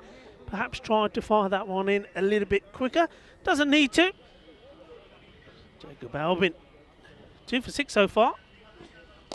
And this one struck firmly towards mid-off. Be fielded, just take the single. So where these runs going to come from, Vinny? Yeah, well, maybe Armadale is a bit of a wild card. We saw him opening up earlier. It's his first run of the series. He'll retain the strike, so 43 for 4 after 5 overs. So obviously fancy him with the bat. Aswad Khan as well is a man we saw batting at 3. So obviously just giving a few different opportunities, different players, Blacksmiths, and you can understand that, given it's their first day in East End cricket. But I suppose it's that you feel they've given away a few too many. I mean, just looking at the extras in that first innings as well, there were 25 extras all up. Okay, 5 leg byes, but that's still kind of 20 avoidables. Yeah, and most of those, I think, were from no balls, Vinny. So, yeah. Of course, you had the extra, you had the free hit as well. Hit, yeah. You know. Here's Sandeep now. He's coming to the side. Sliced away towards point. We'll get a single. Yeah, so you need 13 and over now. You pretty much are sure you need 2 boundaries and over. Ideally, 1 or both to be 6s.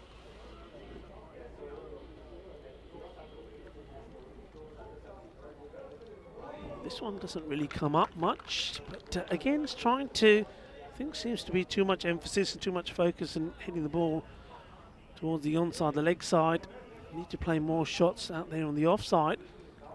This one's not a good delivery. It will be called a wide. Yeah, I mean, interesting because we've seen already that is lightning quick. If you do get the ball hit on the offside, you get it past the field, it's 4 runs. See, standing way down leg side and still will be aiming to hit the ball down the leg side. This is going to be a wide down the other end now. Yeah, so Sandeep coming in for his first bowl of the tournament, just losing the radar a couple of times. Bit of an overcorrection there.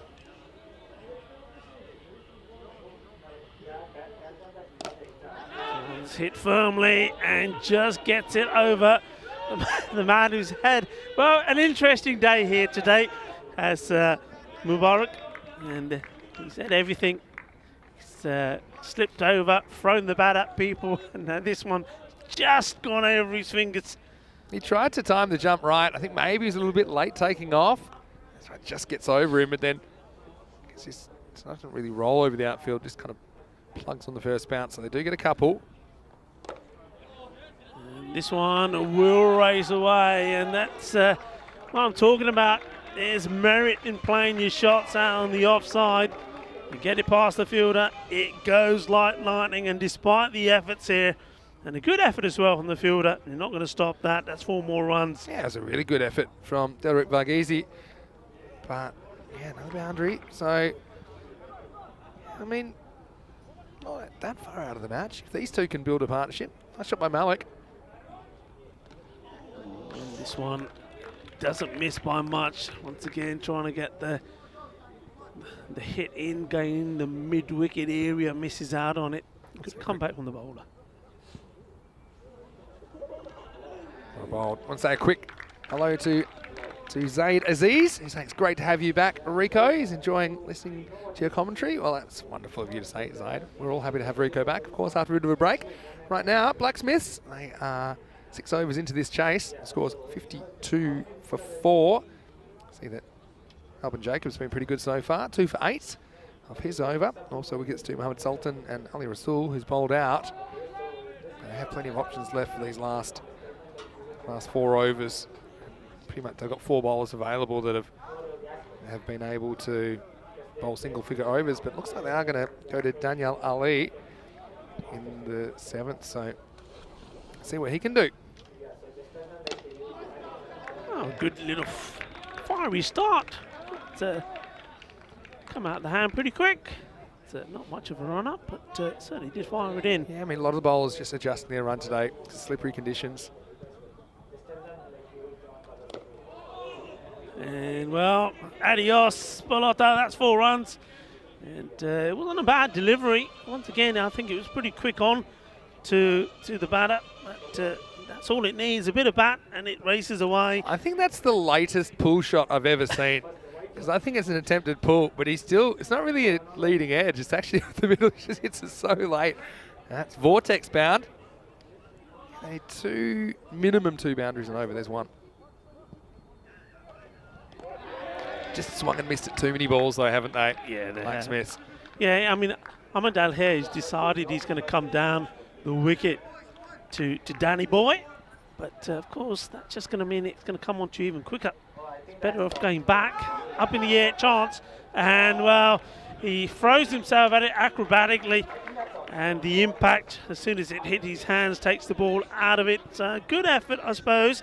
But, yeah, well, Magassi be disappointed. At least he gets off his feet, and he does have to come forward at the last moment.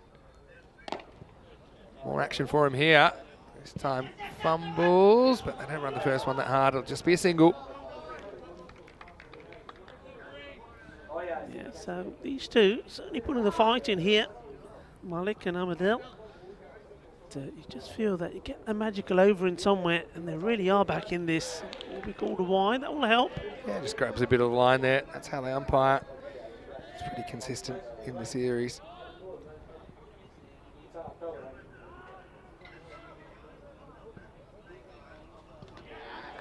It's just, I think sometimes, I mean, you're looking at this over particularly, I mean, it started well, didn't it? They got the boundary, and you thought you just needed to maybe apply a bit of smart cricket. You don't need to be swinging the bat wildly at it. And one thing that will cost you a match is dot balls. So even if you get bat on the ball and take the singles, is better than that. I think there's probably 3 or 4 wild swings in over that wasn't needed. Bat on ball, take the single, rotate the strike. So we have a look what we've got coming up 59 next. for 4 after 7. Coming up this afternoon, we've got MU Plovdiv and MU Pleven. So we've got the Pleven 11 back, and they're captained by Akshay Harikumar. One bowler to watch there, Apurv Mishra. Yeah. He's a real fiery customer. He's troubled quite a few of the better batters. And so the Plovdiv team, they won the toss and elected to bat first. Key player for them, Saim Hussain. Here's the first ball of the 8th. See, almost loops back to the bowl. And watch this slide back. Game's running too fast for us now. They're going to run on the hit here, and they'll get away with it because of the fielder. Because fielder fumbling slightly. Speaking of fumbles, watch out. Have a look at the keeper here. The keeper says, "How's that?" Yeah, He says, I actually think this would be a good rule because I think that should be hit wicket. he said, no, You can only be hit wicket for playing your shot or when you're immediately setting off for your first run, not completing it. I thought, why shouldn't you be hit wicket any of the time? Because you could just knock down the stumps every time and make it hard for them. Anyway, we're all good. They're all good. Well, the stumps are not good. They're being put together here now. And Dedrick Vinu, the bowler. Amadel wants more boundaries. And we won't get a boundary. We won't get anything here. This was probably just touching the wide line.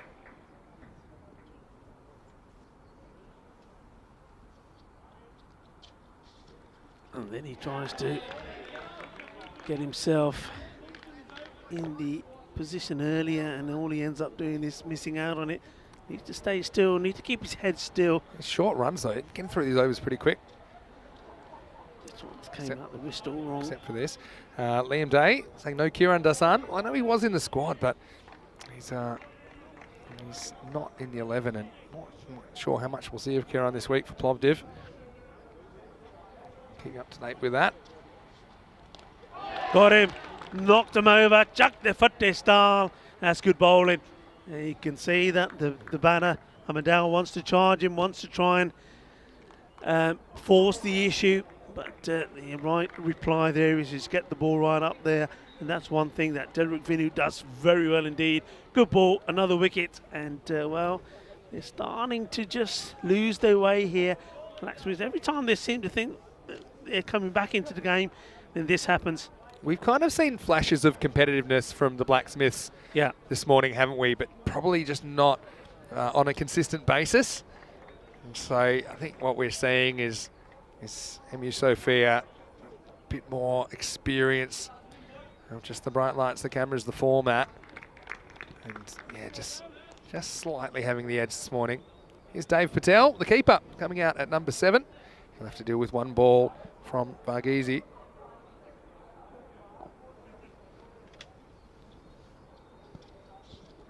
And it'll be a dot. So that's a good finish, a good over from Vinu. Picks up the wicket as well, and only concedes 2 runs, so he's doing the job that his captain, Ishan De Silva, wants from him. And at this point, the Medical University of Sofia look like they're going to make it 2 from 2 in the first 2 matches of this FanCode European Cricket Series in Bulgaria. Always great to be back in Bulgaria, the 3rd time that we're here, and the 3rd time at this this beautiful ground, this lovely setup. Yeah, start new over now, and they are going back to Daniel Ali. They've got quite a few options here, MU Sofia with the ball. Daniel Ali, he got a bit of pace and whip about him, and plenty of bat on this. Going to be a bit of a chase for the fielder, and the batters, they will get 2. And well, I think something like that one, when you see the amount of work the fielder's got to do there, you've got to really want to quit. You've got to try and be looking for the 3.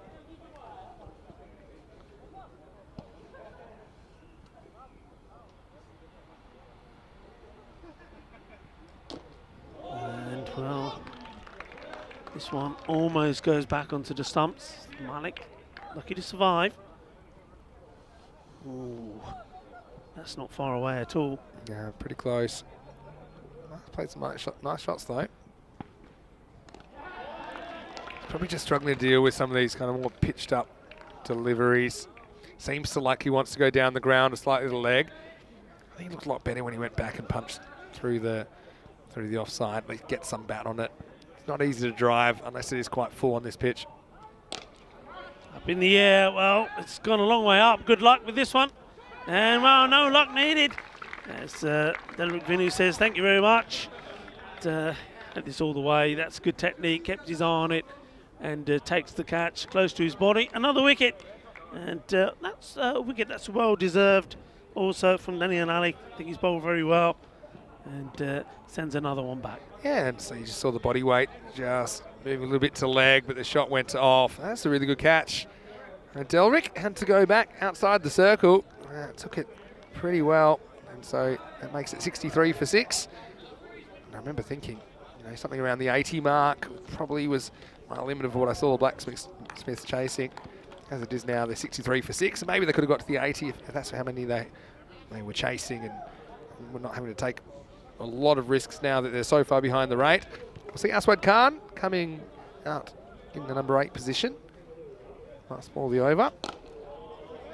Yeah, I'm surprised to see Aswad coming in so low down. I'm just wondering if this is just an opportunity for the Blacksmiths to try out some of the other batters that they have. That's why we know that he can bat well, but I think he's one that you either open with him or you struggle to find a place for him. He's got to be in the top 3 because he does like to. He spends a bit of time getting himself in. He's got a pretty good technique, doesn't he? He's got good technique, and he can play shots well, and he plays the ball on merit as well. So something that they need to think about, just their order of where they want people, especially particular specialised batters coming into the game. Sultan back for the last. And so, a question from Mandrake. Vinny and Rico, who do we support in the IPL and CPL if we do have a team? See, this one's down for 1. I've got to admit, I'm a bit of a neutral. I think ever since I've been doing this as well, which is quite a while now, I find myself, I kind of follow some of the players I've played with and against, and kind of people I know personally. So I find it hard to kind of really cheer for one particular team. So, especially the players seem to move between teams so often. So I'm even like that in the Australian competition. Growing up in Perth, but a lot of the guys I played with there, they play for Melbourne and Sydney and all sorts of teams. So I don't know if you have any particular preferences. Big prize. Yeah, but how many of them? Oh, that's if you want to see the vortex, if you want to see the scientific evidence of the vortex, how does this go for 4? Because it's coming off at almost no speed at all, and it still runs away for 4-leg bias. Look at this. No one's got a prayer. It's just amazing. No, I must admit, I mean, going back to that question, I do watch as much as I can. It normally ends up being bits through YouTube and highlights, to be fair, but I can't because I don't follow it enough. I don't think I do really have. It is tough to watch too many full games, obviously, with the amount of time we're spending here bringing you the broadcast. An unprecedented amount of cricket on ECN. Hopefully 1,000 games plus.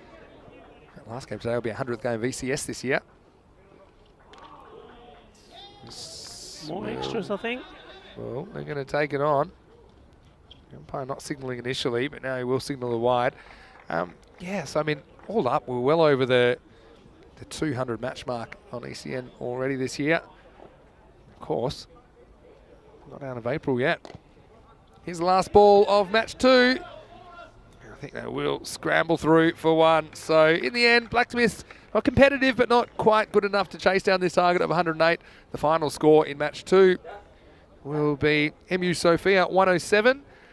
The Blacksmiths 73, so the margin will be 34 runs, and probably fair indication between the two teams. Still, Blacksmiths, I think they'll be a lot better for the run, and I think MU Sofia, they'll have their sights set on going all the way. They certainly did nothing wrong this morning. A few cobwebs all round, I think, Rico, but still a very entertaining start to the ECS Bulgaria. Yeah, it was entertaining. I mean, one thing the team making the debut will learn from this, and will then understand the importance of not giving too many extras away. Those 25 extras, if you take them out of the equation, it certainly would have been a much closer match. So that's something for them to work on. And I think also they just need to have a look at some of the players that they've got in their mix, and just get a stabilised batting order. 1 or 2 players there, probably for me coming in a little bit too lower down the order, but there's plenty of time, plenty of matches still to play in this series. It's just day 1, and this is one I'm certainly looking forward to. A team that finished 3rd last time against a team that finished 5th, and I think it's going to be an interesting game. Some names there I'm certainly looking forward to seeing, but one particularly is Saeem Hussain. Yeah, he won the toss and was pretty quick to say he wanted to have the bat, so we won't have to wait too long. I told you the Apurv Mishra versus Saeem Hussain battle should be a good one. Let's have a look at the highlights though from the second half of match 2, and the Blacksmiths, they needed 108 for victory. And, well, let's just say that's a piece of fielding that I've never quite seen anything like that. Mubarak Ali, he was a bit of a timber style, and this one, I think, was heading for the timber. Umpire taking a long time to make his decision, but I think it was spot on. And then this one, I think, was just below the accepted heights, and so that one was out as well. As far as Mohammed Fayez, he was there, and he struck 3 boundaries on the way, but then he was LBW, and you did feel once Fayez went, it was a long way back in the chase. How about that for a snare as well? The keeper just grabs it like it's nothing. He wasn't even looking. The no-look catch from Omar Rasul. And although we saw some nice batting and some nice shots, I've got to admit, that I particularly liked some of the batting towards the end. Omar Malik just got the one boundary, but it was a pretty good looking shot. That wasn't quite according to plan as he slipped into the stumps. The stumps went down to the other end. Ultimately, Blacksmiths not quite good enough to chase down a 3-figure target. Yeah, they're not. I mean, when you look at the scorecard, though, one thing that we will say, they got 3 players that did get in and pass double figures. And we know that that's the Medical University of Sofia. It was only the one batter, and that was D'Souza that got past double figures, but it's going on to make it count. That was what they weren't able to do. They got a bit of luck. They got those 4-leg bars there as well. But that's one thing they've got to think on. It's all about building, and we've seen it so many times before on these FanCode European Cricket Series. So when you get new teams in, they just need to adapt their style a little bit, learn the format a bit, and they'll come back better and stronger. And that's exactly what I'm saying there. You see 3 batters that did get into double figures, but one of them needed to get going. One of them needed to get to 30 or 40, and if they did that, they would have won the game. Yeah, exactly. So Fayaz top scores with 15, a pair of 11s for Salman Khan, who looked okay at the top of the order actually. Also Omar Malik with 11, but less than run ball pace. You see some of those top order batters not really going at the pace required, which puts you under additional pressure when you are chasing 100 plus. Plenty of bowling options used, 7 bowlers in total. Jacob was the best of the bowlers figures-wise with 2 for 8 off his over. There are also wickets to Ali Rasul, Mohammad Sultan, as well as Daniel Ali and Delrick Vinu, who bowled a pretty good over that only went for 2. So I think plenty of good performance for MU Sofia, and Blacksmiths, a promising start to them in this series, or they don't take any points away from day one. I'm sure they'll still have 6 more matches to try and make an impression. Remember, the bottom team out of the 5 will be eliminated from the tournament at the end of Friday, match 20, and they'll be hoping that they are not in the danger zone. We'll take a quick break, but we will be back in about 15 minutes to take you into the afternoon session. It will be MU Plovdiv against the Pleven 11. And Apurv Mishra against Saim Hussain. I reckon that will be a really good battle first up. So don't be late. We'll see you shortly. Vinny Sandu, Mr. Maximo, alongside Rico Full. Hope you're having a great opening day wherever you're watching around the world. It's great to have your company on ECN. We'll be back soon with more FanCode European Cricket Series.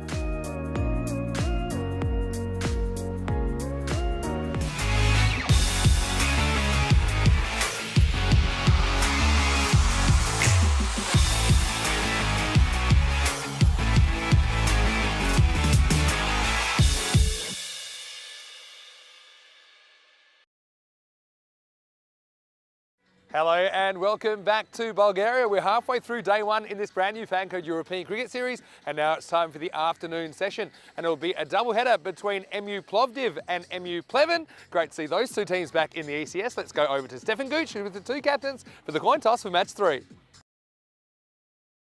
How was the call? It's heads. We'll have a bat. Okay. So it's MU Plovdiv that have won the toss, and they have elected to bat first. And their captain, Saim Hussain, is such a key player for them. When he fires, they fire.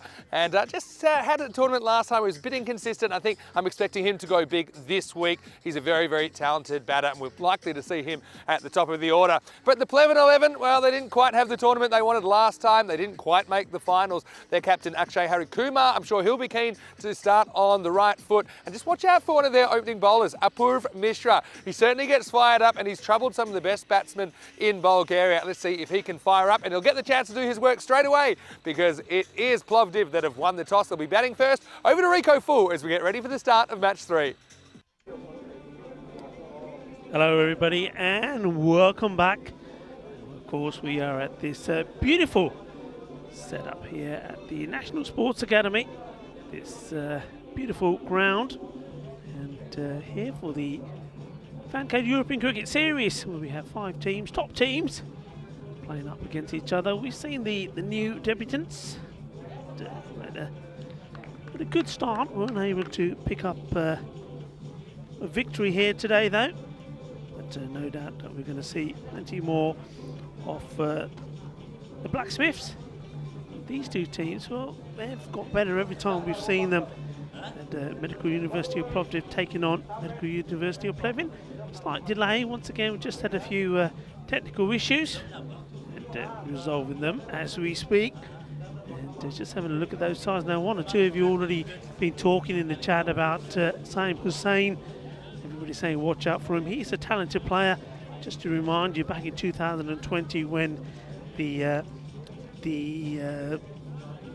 Dons, Medical University Dons, they were called, then won the FanCode series here. He made 98 not out in the final to help beat Indo-Bulgarian side, and he's the highest run scorer here as well in the FanCode European Cricket Series in Bulgaria. 584 runs to his name, so that's why he's so devastating. But he's also a top quality wicketkeeper as well. It's 55 on his back as we get ready for the start of this match. So slight delay, once again some technical issues, but we are ready to start here now.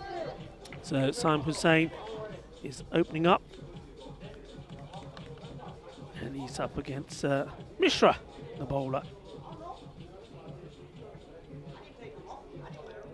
And his first ball will be down the leg side, so wide corner, man in black for this one is Ivan Guleta. He's the man at the bowler's end, and we also have Nishak Shah, square leg. Welcome to everybody on the chat. Better delivery, just flicks away, takes a single, and very good running. Well, that's an example of how it should be done. One of the things that myself and co-commentator Vinny Sandy was saying, that one thing that we haven't seen is good running between the wickets. We believe that there's been runs there to take that haven't been taken. A good example of how you can turn those ones, and should be turning those ones into twos. Very good running and a good start. Rico Full here. You're watching the FanCode European Cricket Series in Bulgaria, and alongside me, coming into the commentary box, is Vinny Sandu. And, well, sort of wrapped up and trying to keep warm with his beanie on. Let's see another single played out there by Simon Hussain. Simon was saying, Vinny, they were talking about him. Yeah. Is he going to shine this time? Yeah, I know. He just didn't have the tournament he wanted last time we were here, but yeah, he's a very, very capable player, isn't he? Yeah, I'm looking forward to seeing Plovdiv again, and also Pleven, who we saw for the first time in 2021. They weren't quite able to make the final four as Barbarians edged them out. And let's see how they go this time around. I'll get to have a look at Mohammad Sufyan. Apurv Mishra as well. He loves getting fired up when he gets wickets as well. So I can't wait to see him. Maybe what he's got in store for us this year. No. People asking, have I taken my jacket off? It's a hard no from me at the moment. We're trying to remember a colder day, just strictly temperature-wise. Not really the wind, it's just the temperature. Yeah. We're up to 4 again. Anyway, here's Apurv Mishra. This one, touch and go. I think it is a wide. I think it's a good call. As, if it gets any of that tram line when it goes past the popping crease, I think, yeah, fair bit of the ball had the line then. Sufyan gets another first ball.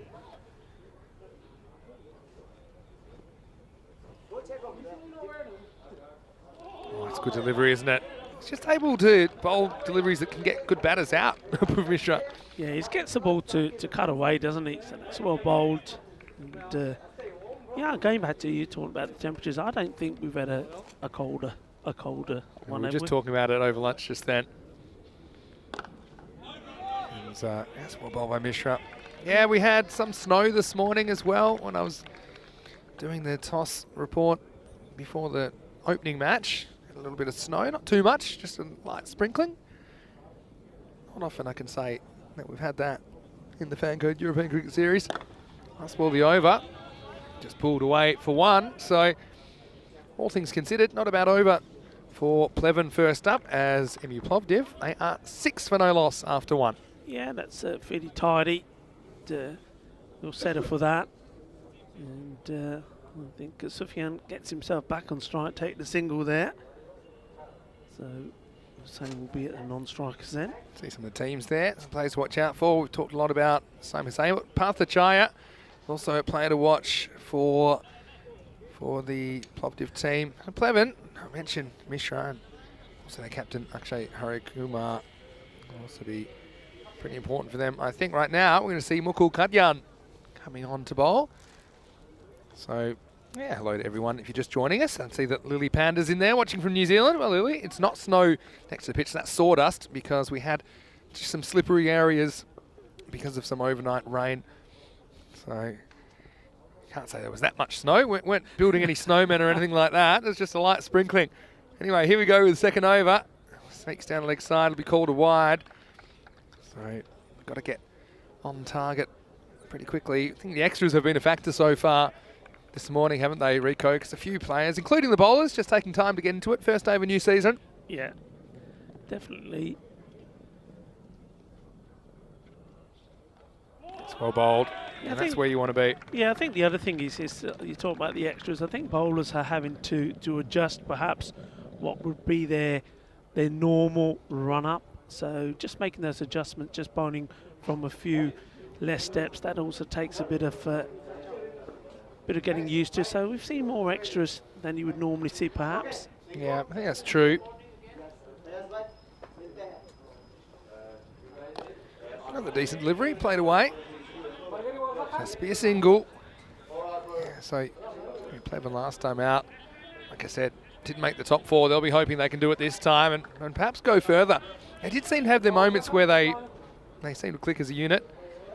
You just see that ball coming in and smacking into Sufyan's foot. And wasn't particularly interested in getting it either, was he? He said, "You're going to throw it at me? Don't expect me to give it back to you." We've already seen a hat-trick today. Already plenty of action here in Bulgaria. It'll just be one to say. It's a push and run. And so, yeah, no boundaries as yet. Yeah, he's quite happy just to take the single there. Probably, maybe he could have left that one. It may have been called a wide. It's a pretty wide delivery. Yeah, certainly haven't made the most of this power play at the moment, and maybe you're going to see 1 or 2 big hits now, because otherwise it'll be soon gone. This one in swinger. Well, he picks up and throws quickly. He might hit something, and he does hit something. It's Sufyan again. Well, they're targeting him. Sufyan, if he thought getting hit in the foot was the worst thing was going to happen to him this over, well, he's sorely mistaken. Look at this. He's got a feeling he knows it's coming as well here. Well, he's certainly got a feeling. He's feeling sore. That's what he is. It was a thigh banger. Anyway, he's all right. Well, kind of all right. Still no boundaries. Sam Hussain on strike now, lefty. Thinks down left side once again. It's a wide. So, I mean, I'd expect maybe a slightly lower scoring game first up. I just think the batters only get one chance. So if they're rusty, they can get out and keep the scores low. Bowlers at least get more chances. And this is a nice looking shot though. This is up and away. It's going to be 4 runs. Quattro carreras. Beautiful elevated extra cover drive from Simon Hussain. And you can see from that shot that he is class. Yeah, he waits for this. He knows that he's swinging away slightly, but he takes his time, doesn't rush into the shot. And yeah, he puts that away beautifully. 4 runs.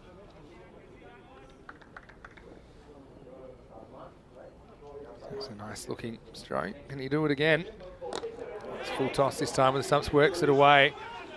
Again, he runs the first one hard. They won't get a second this time. Good clean pick up and throw. Yeah, but credit to the players. You know, the surrounds of the pitch were all quite wet this morning. The ground crew have done well to dry it out enough so that we can get some play. 2 overs down, 16 for no loss. Gives us a chance to look at the teams that we'll see this week. And already we've seen the Blacksmiths, unfortunately, unable to secure a win their 2 games. The wins went to MU Sofia this morning. Now we're seeing MU Plovdiv and MU Pleven. The 5th team will be Indo-Bulgarian, the reigning Bulgarian champions. And they will make their first appearance tomorrow. So they're going to go back to Abu Mishra in over number 3. First 2 overs. Had 6 and 10. Now they might get 2 here.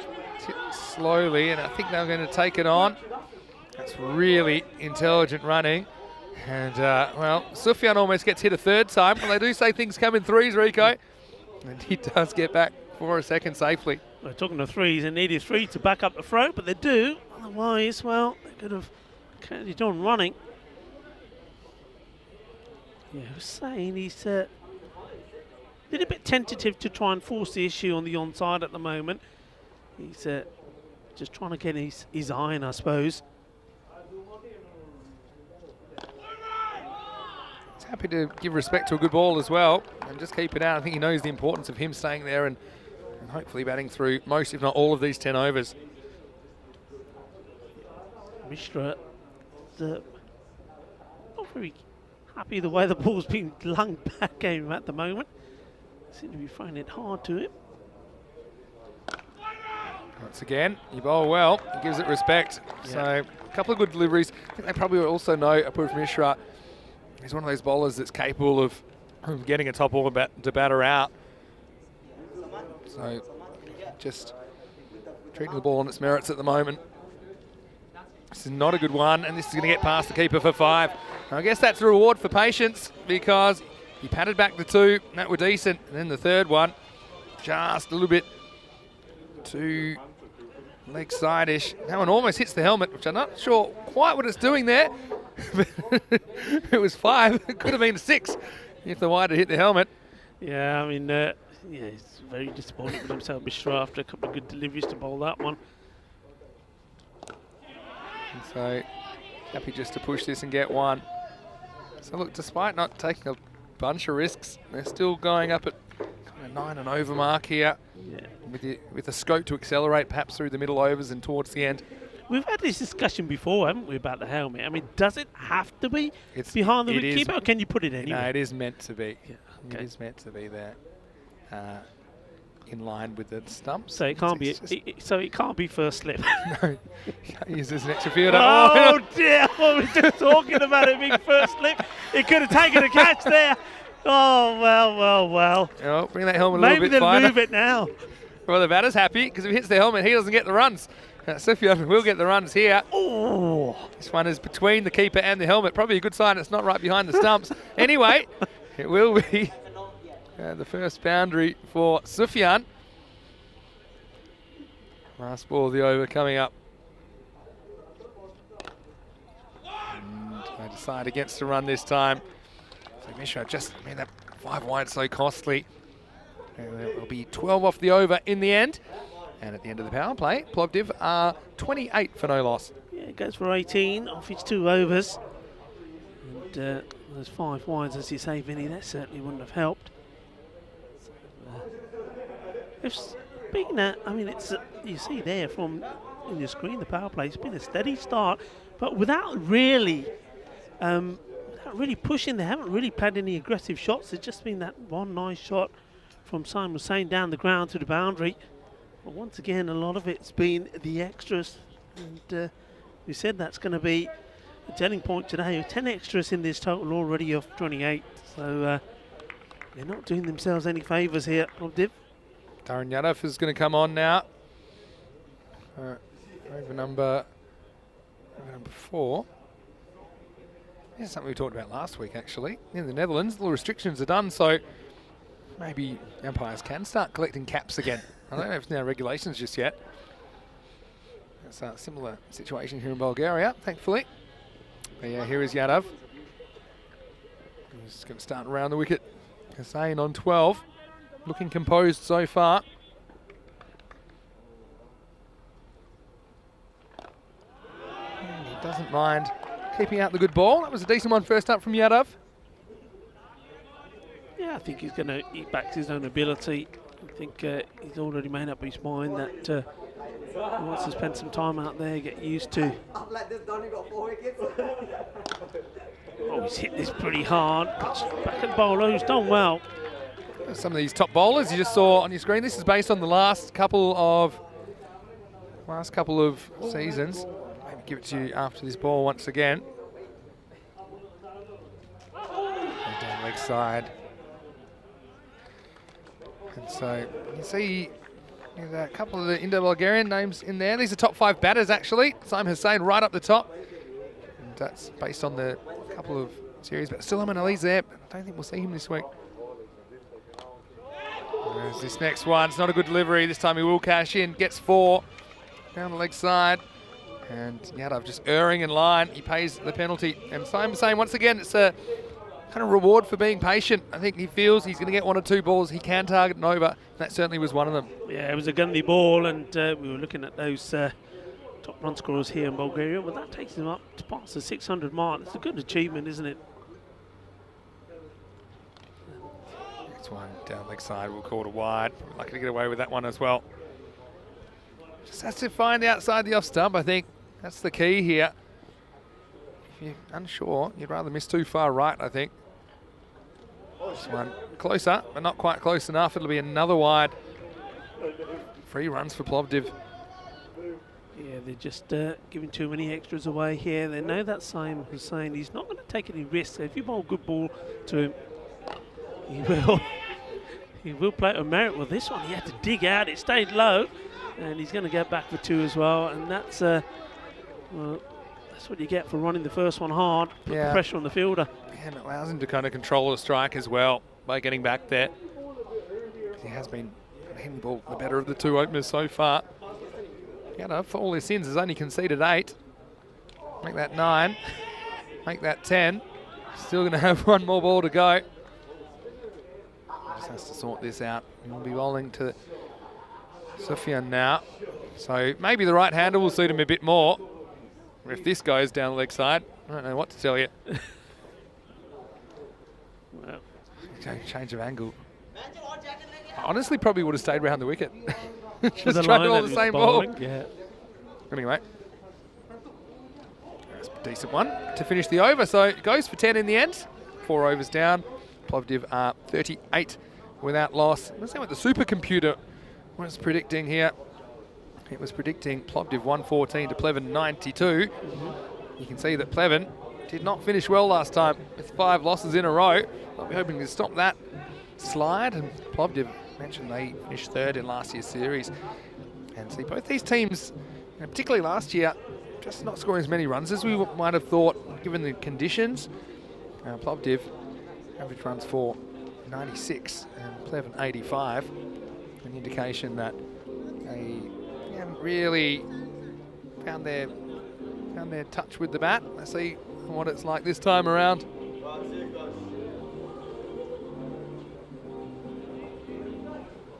With our arm, to bowl. Again, we'll be bowling to Simon Hussain, so he's going to again be around the wicket. There's a different camera angle there. See the umpire Ivan and the bowler. So the wicket keeper there, Nathan Sunil, just checking the field. Right, so Simon Hussain has been a bit cautious so far. Let's see if he changes his approach through these middle overs. Here's Arham. A bit short, pulls. It pulls fairly straight. That's the Pleven skipper, Akshay Harikumar, doing the fielding. So it's been kind of a risk-averse start, hasn't it, from Plovdiv. I suppose what that allows them to do is really go on the attack in the second half of the innings. Not quite there yet. You certainly banged that one into the deck. Bowler, Aram. Pretty good delivery this time. Sufyan just pushes and runs, moves to 7. Hello to Ghani Khan. He's a big Harry Kumar fan. Vinny Fangirl asking which team is favourite this week. It's hard to go past Indo-Bulgarian. They seem to always have the wood in these competitions, but I do think Inu Sofia will give it a shake, and can't get out Plovdiv, especially if Simon Hussain gets going. Pleven didn't have the results they wanted last year, but I'm sure they'll be better. I say, I've had to tip my team. It's hard to go past Indo-Bulgarian. But they will have a couple of players that can play the first half of the tournament, not the second as well. So come the finals, that could be a bit of a concern for them, including Chris Webster. Yeah. No first slip now. The first slip is being put where it needs to be. Behind the They've stumps. overcorrected the helmet, haven't they? Yeah, it's not quite. They've put him at a very fine leg now. Yeah. I just got a feeling it's going to get hit. It's more likely to get hit if it's not. There's no advantage to having it finer or to have it not right behind the wickets. This will be a wide. That's something we might mention to them, but it's just great to see some cricket out here in Bulgaria once again. Third ECS we've had here.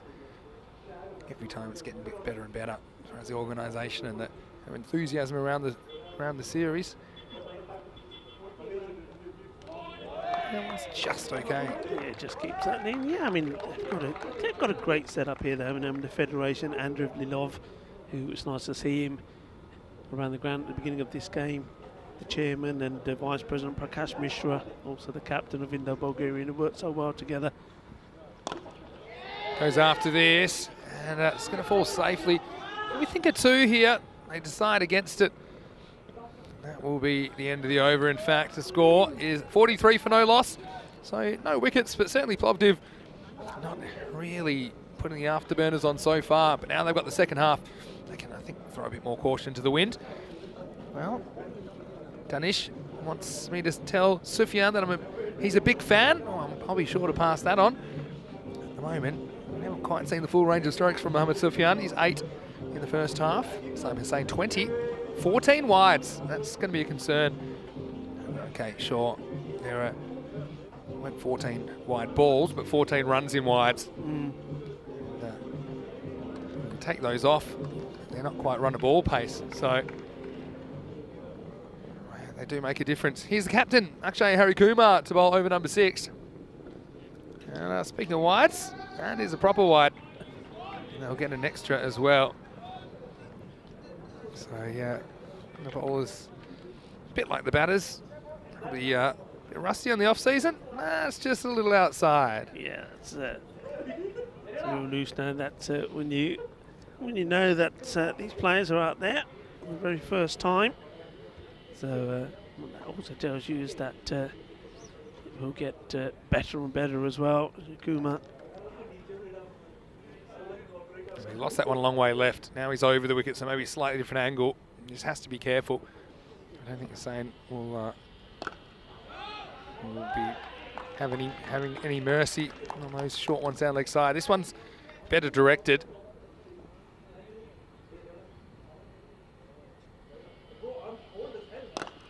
And once again, captain to captain action.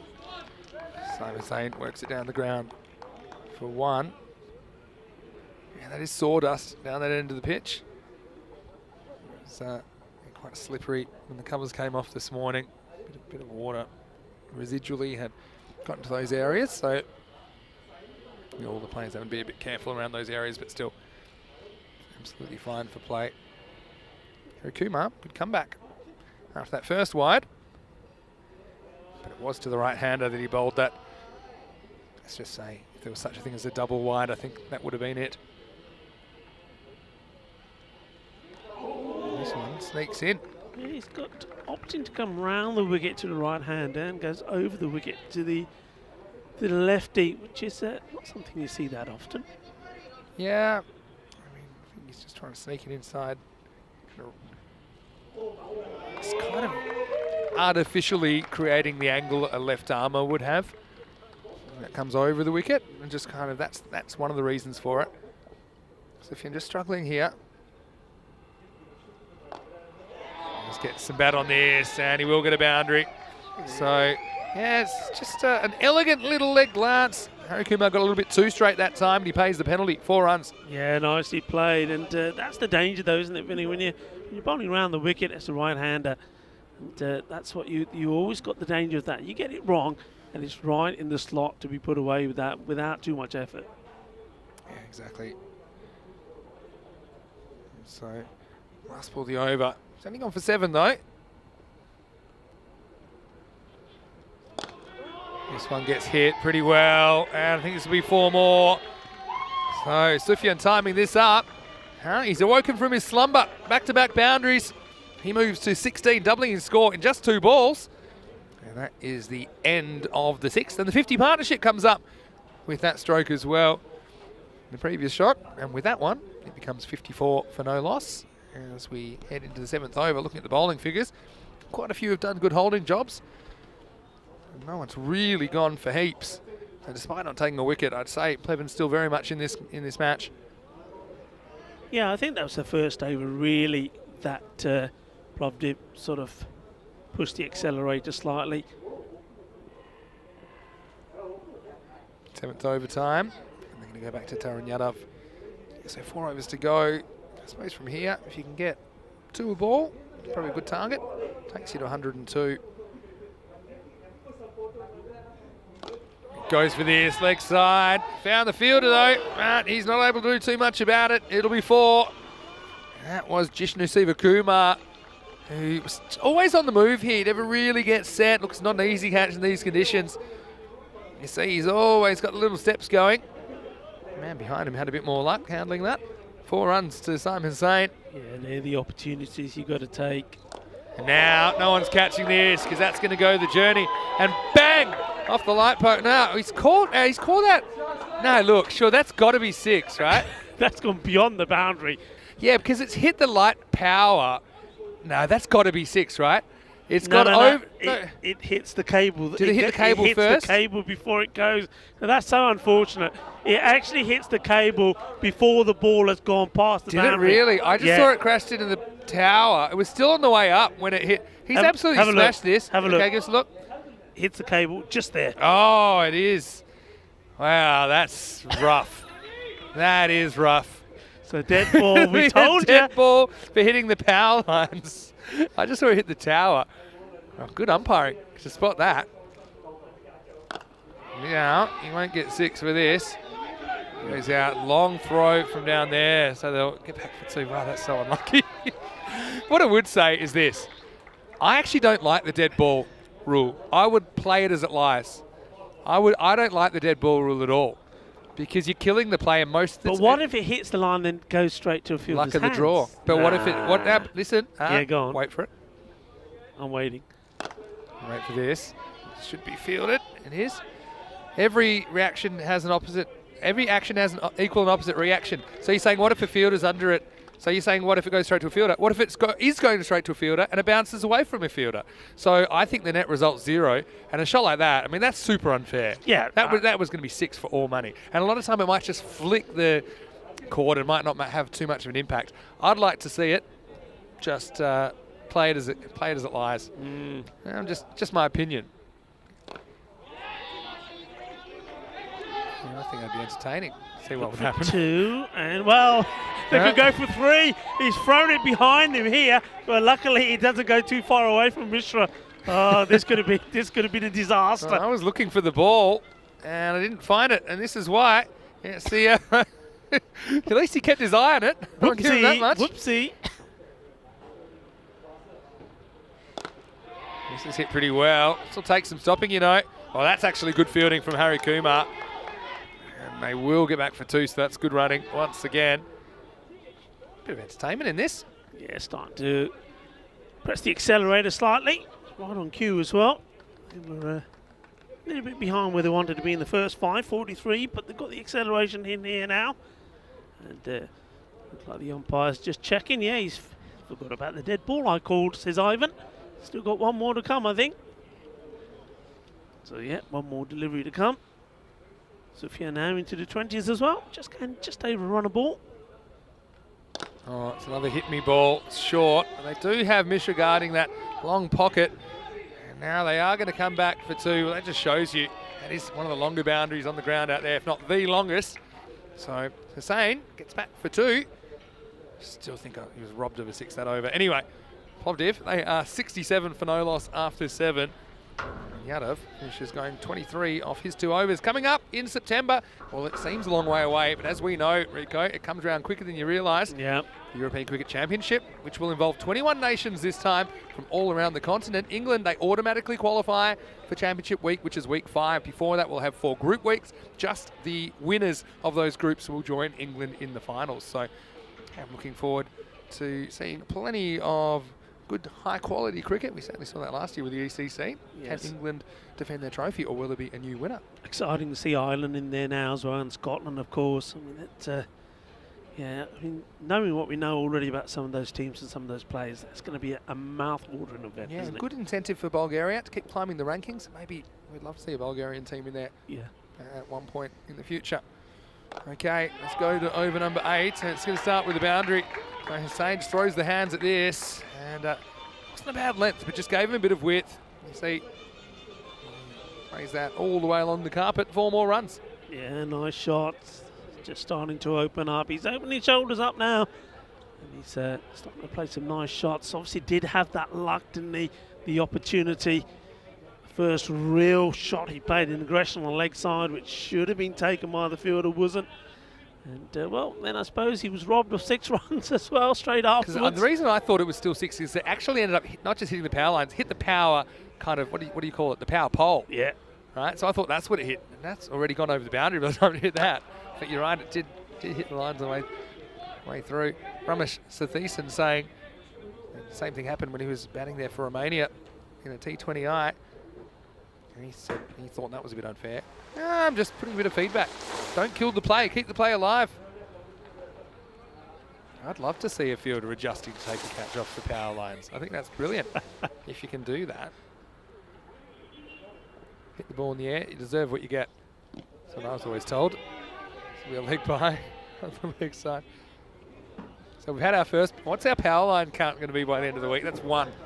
Can you get 1 a day? Yeah, could get 1 a day. Because they sort of, the other thing is they sort of loop down, don't they, as they come towards where the square is. So if the fielder catches the ball, is he going to be electrified? Is he going to have superpowers? Right, so it's a pretty high full toss. They probably will come back for 2 here.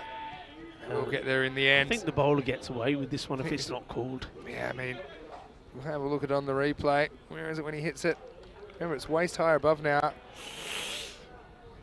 Yeah. I think it's been called. It's Yeah. been called, yeah. Yes, I mean, that's the sort of one normally get called on the field. So,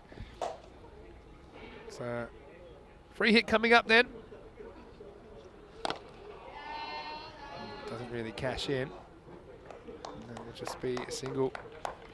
It's kind of bursts of life in this innings, but then just found it hard to score boundaries in clumps.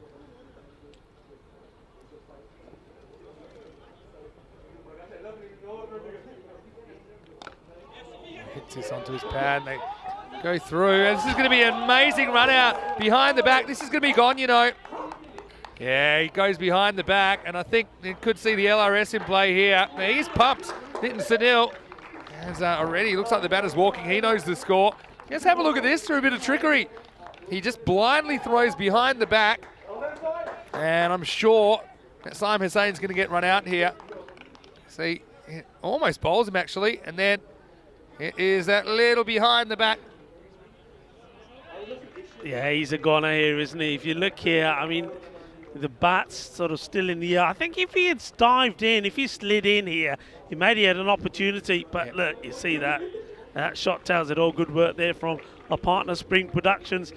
But Saim Hussein has gone for 36, and he'd be disappointed if he get out in that way. I mean, they have run really well, you've got to say, but sometimes with that one, it was a little bit too close for comfort. But it was his call. Saim wanted it. But an absolute brilliant piece of work there by Nitin Sunil. I really appreciate that bit of work from Sunil, because yeah, he was pretty close to the stump, so he had a good chance of hitting actually, because it was probably only a metre throw, maybe a metre and a half. And Saim knew, I think, if that ball hits the stumps, he was going to be in trouble. He never really grounds the bat. So no, you'll see it all here in the ECS. Finally, they get a wicket through a run out. 77 for 1. Last ball of the over coming up from Aram. New batter will be strike. It's Ashan Khan. All right, here is the last ball of the 8th. Away. This is Ahsan Khan. Not sure if he'll be off the mark there, because I think that will be called a leg by. It is. So after 8 overs, the score is 78 for 1. So we've seen this a few times, haven't we, where teams, okay, they don't lose too many wickets, but they also can't really get a lot happening with the bat. So I mean, it looks like here, I'm tipping something in the 90s, maybe around 90, especially with Saim Hussein not there anymore. Guess we'll have to see how quick Ahsan Khan can adjust. He'll be facing up for the first ball in the 9th. Yeah, I mean, there's been 2 outstanding overs there, though, from Aham. Just gone for 14. Okay, he's not picked up any wickets, but he just kept the score from his 12 deliveries low. And you look at the other overs, they've all gone, I mean, most of them have gone for 10 or just over 10. So he's bowled particularly well. You've also got Mishra, who bowled a good first over. And it's going to be the captain, though, Harikuma, who's going to come to bowl this one. Here's a funny thing. The umpire puts his arm out, but that's not going to do much because actually Harikuma is starting his run up about 3 steps in front of him. But he just had the sense to hold up there. So here we go. Over number 9. All happens in the 9th, Rico. Hard. That's the one hopper down to Mishra. That'll just be one. Well, nice sentiments in the chat at the moment. Got Mandrake there saying, let's congratulate the players. They deserve some respect for obviously playing these conditions. And Michael talking about below 10 degrees. How about below 5 degrees? Because I've got it at 4 at the moment. Again to Mishra. And look, I'm going to do this now. All right, Rico. What are you going to do? My daily lurker shout out. Okay, go on. I'd like the lurkers, if you're watching and you can't normally chat, get in the chat right now. Send us a message. Let us know where you're watching from. Let's see who we've got lurking in the background. Because not everyone's able to chat. They might be at work, for example. Also want to say very happy Easter for everyone if you're just joining us. If you're celebrating that in your part of the world. So I'm going to do my daily lurker. Call for the lurkers to just join the chat. Send one message, just one, just so we know that you're watching. And let us know where you're watching from. Kumar, not going for too many. Wow. I mean, you have to be looking for a second there. Yeah, you got to take it. And well, that ball, it's come back with a fair bit of mud on it. Here comes the towel. Well, here we go. We've got a few lurkers coming in. I know that Kitty's there, but I'm going to mention Danish is watching from Sheffield. And Ghani is watching from Uzbekistan. Hello, Ghani. It's great that you're with us. Hello, hello. Short and punished. 4 runs. And that's what they need. They need a flurry of boundaries here now to really push on past the 100 mark. I need to try and get about 110. Firmly struck. Good hit. Yeah, that helps because they just need to find some boundaries from somewhere. He's pretty happy with that. Good to see a few smiles out there this morning as well from all teams. So hello to CJ who's watching from Manchester. Keep those lurking comments coming. I'm really loving them. On the ground. Should just be once well handled by Kadjan. That'll be the end of 9. So 87 for 1 the score. 1 over remains here in the first half of match 3. So Luis watching from Melbourne, Australia. I'm sure it's getting a little bit late over there. Well, actually, it's not so bad, of course. We've got 1 hour forward here. Now we're in Eastern European time zone, so I think it's about 20 to 9 in the evening. And to Nikhil saying happy Easter. Well, happy Easter back to you. And this is great. This just helps us, kind of reminds us, I suppose, that we've got plenty of people watching from all around the world. In fact, when you add in the numbers on FanCode, it's literally millions of people following the European Cricket Series every day. We certainly love your support, that we can do what we do. To Kai, who's lurking from Sydney, Australia, saying welcome back, Rico. Thank you very much. It's great to be back. Stay back in a while. All right, here we go. 10th overtime. It's Kadjan with the ball.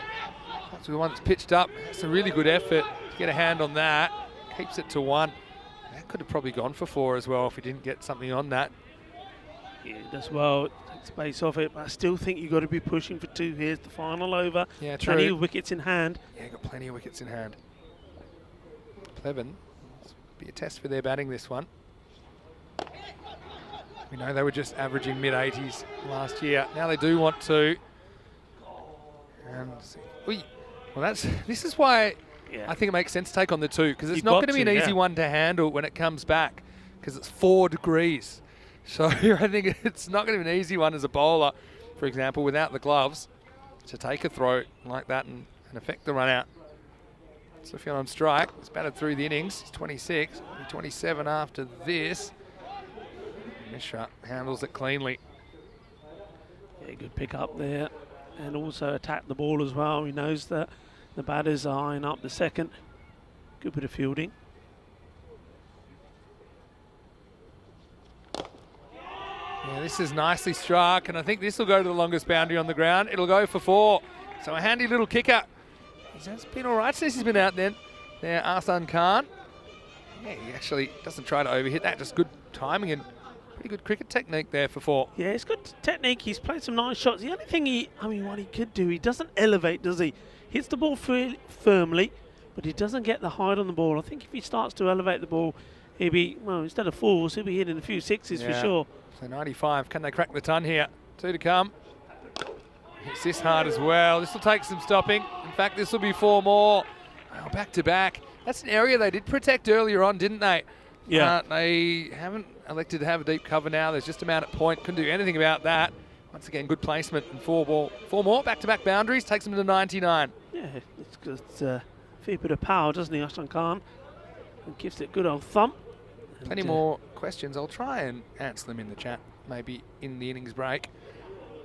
Now they are going to bring someone over there. Luis asking why don't they wear sweaters or jumpers? Well, quite a few are, and quite a few are wearing some layers under their playing kit, for sure. Hello to Linda, who's watching from Latvia. Well, we love the Latvians here. And now this will be the 100, maybe 101. As they get their skates on. Oh, slips. Keeper's on here. And he's missed. Oh, no. So let's keep going. Another slip. They'll get 3. They might as well go for 4 here. I think he's puffed out. So he's had enough. Well, reel this one back.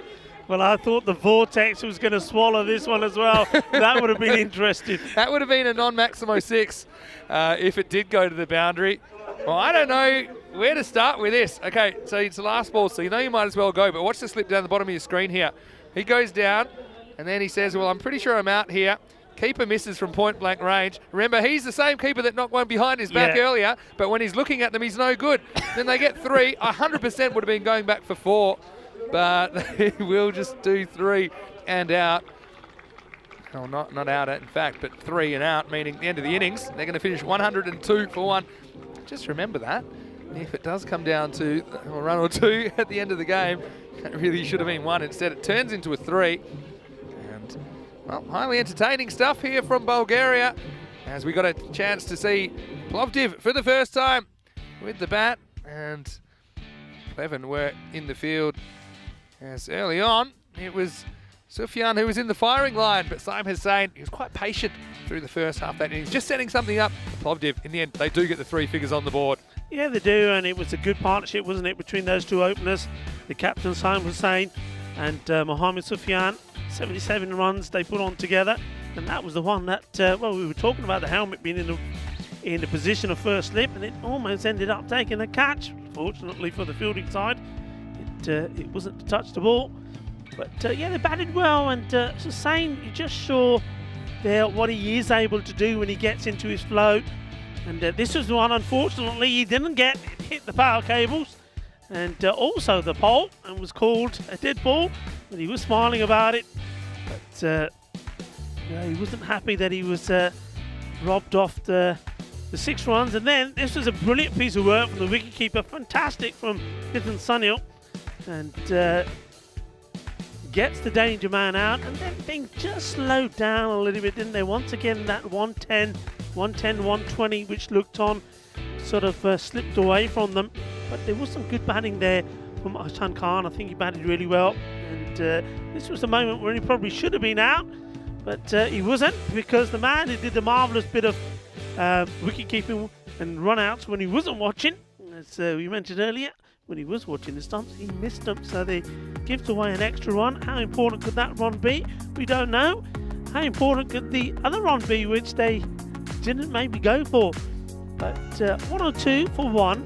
I've got to say, it's been a good performance also from Plevin, because when you haven't got too many wickets, score can sort of run away from you. But apart from Saim Hussain, 36 of 26, he was brilliantly run out by Nitin Sunil. Sufyan didn't really hit the right buttons today. I mean, he was 27 not out, but he did play 26 balls, so almost batted half the innings there. But I did like Ashtan Khan's 19 of 9 deliveries. Looking at the bowling figures, no wickets for any of the bowlers, because the only wicket was that run out. Brilliant run out by Nitin Sunil, the wicket keeper. But tidy stuff. Mishra bowled really well. I mentioned him earlier. Arham, I think he made a big difference, didn't he?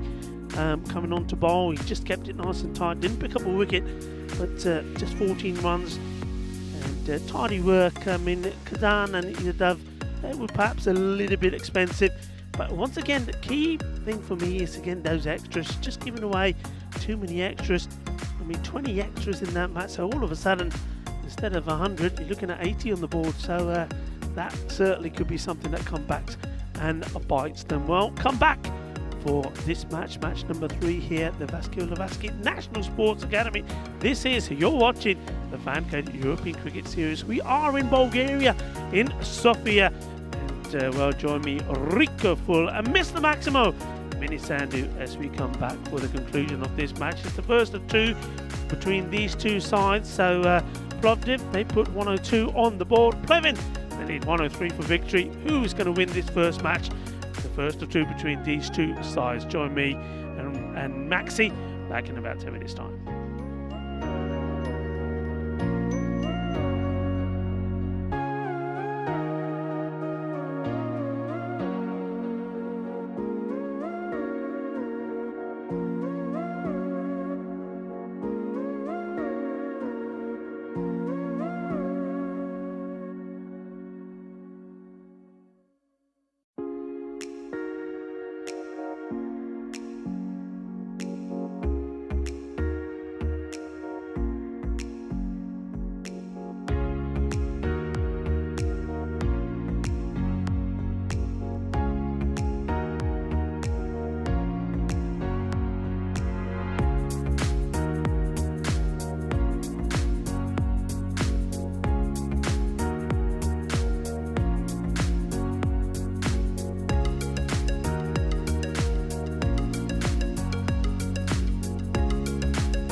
Bienvenido al campo de cricket en Bulgaria.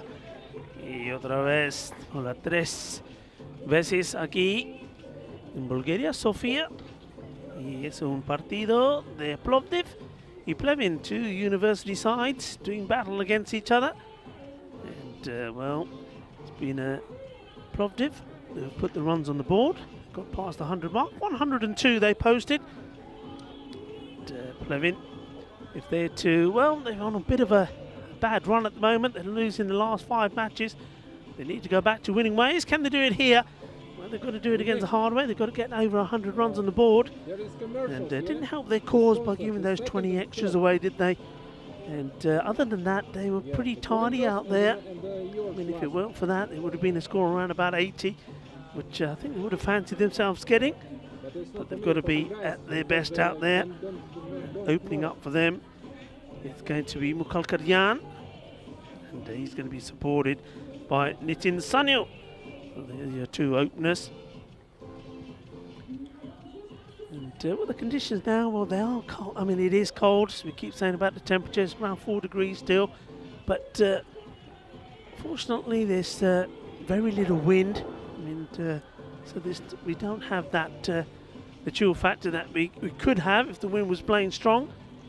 But still, it's not easy fielding out there, especially when you've got the ball coming to you at some speed. But, the teams and the players have done very well up until now. And I have to say, this ground and this pitch has played superbly well, considering that despite the cold, we've had a few days of heavy rain as well.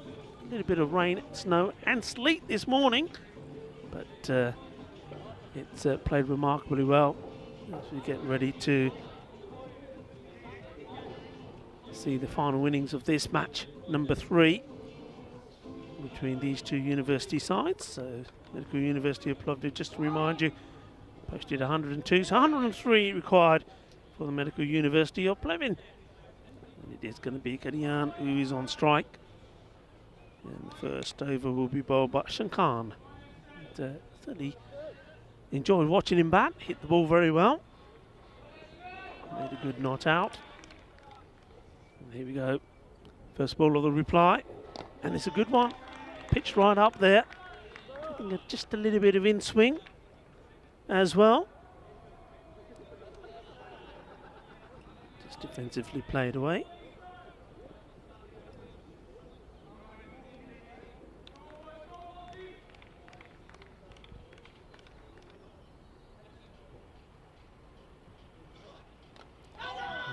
Was right up there again. I suspect this one did catch a little bit of a bat.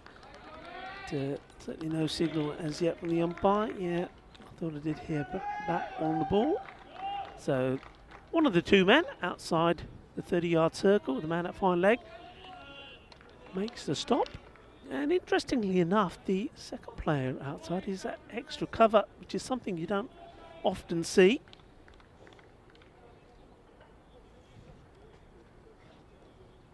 This one just missing the leg stump. I mean, I think this should be a wide personally, and it has been given.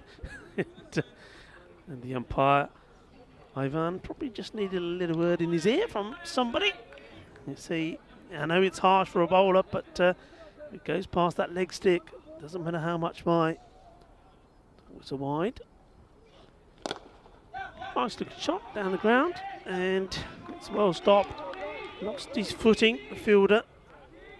That's Zain Abidi, but recovers well just to keep it to 1.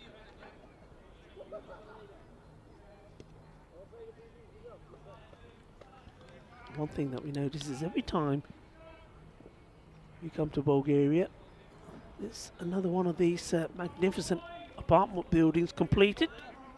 Last time we were here, the one in front of us was incomplete. It's now done.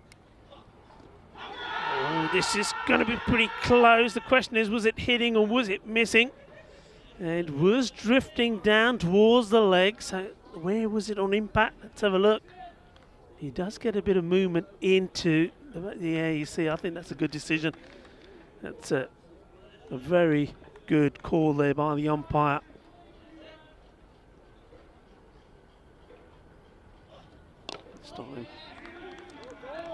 Bowls it just a bit shorter. Probably good bowling there. I think the batter there, Kadian, is probably expecting another in-swinging Yorker length delivery. And he just bangs this one in slightly short of a length. Always good to see bowlers using different variations, especially in the shorter format of the game.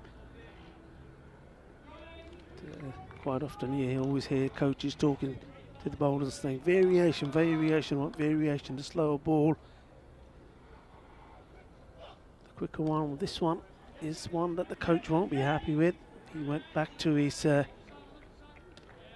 standard full delivery, but gets the line wrong. Gets this one down the leg side, gives another wide away. So certainly been a day of extras at the moment.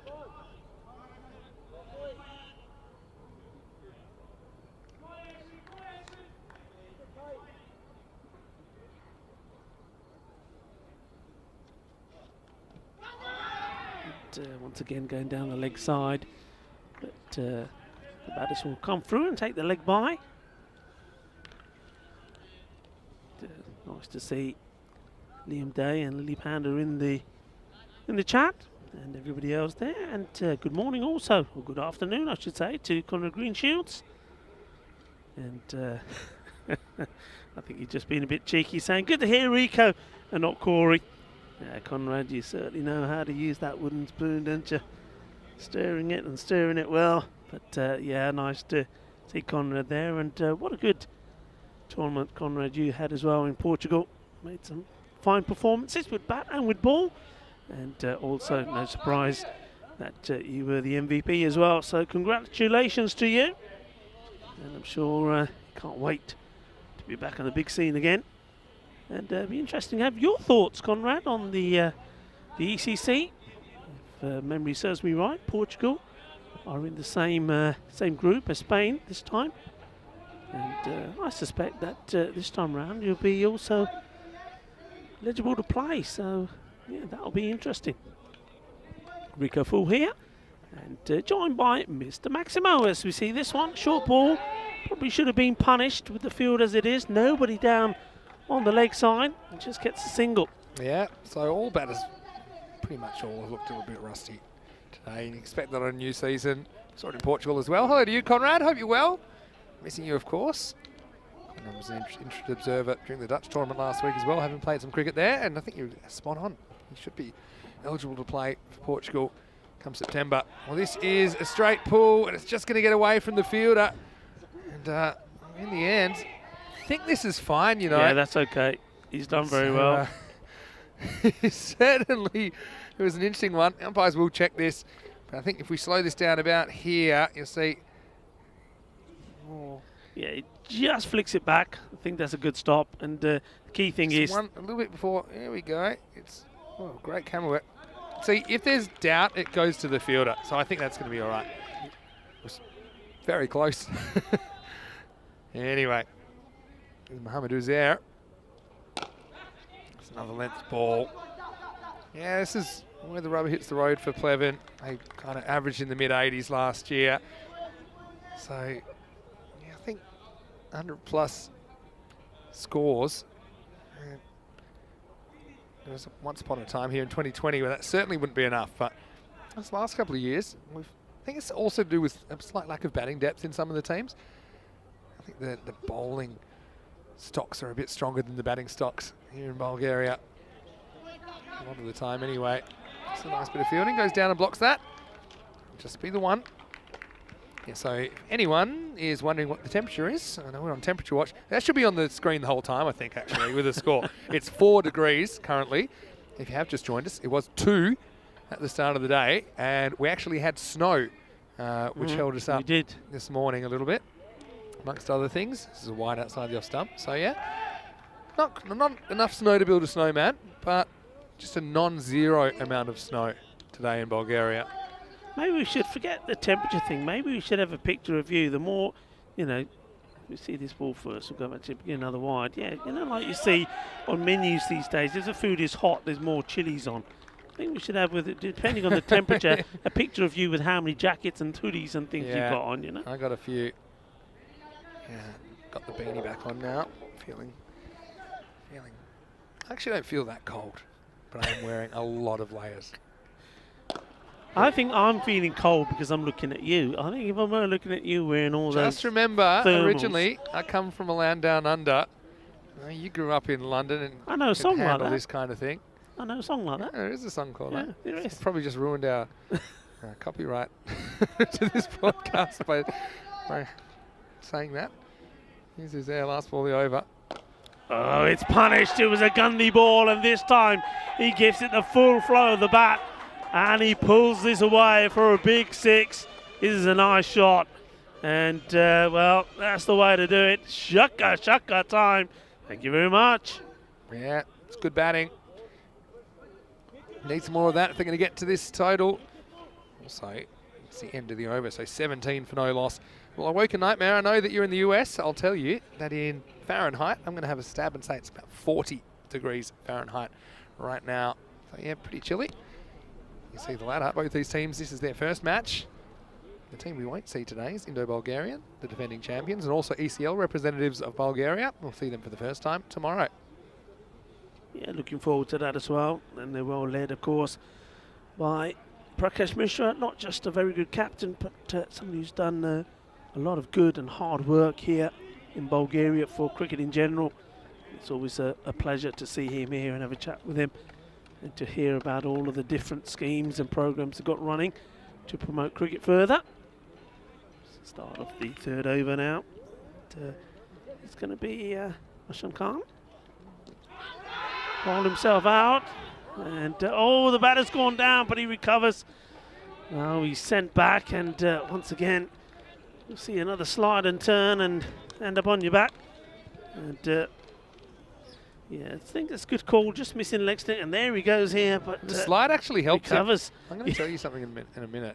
Oh yeah, go on. That you won't. Maybe for us, a bit wide down leg side. Yeah. Getting a long way across. Yeah, in baseball, you're actually taught to slide to stop when you have to turn around.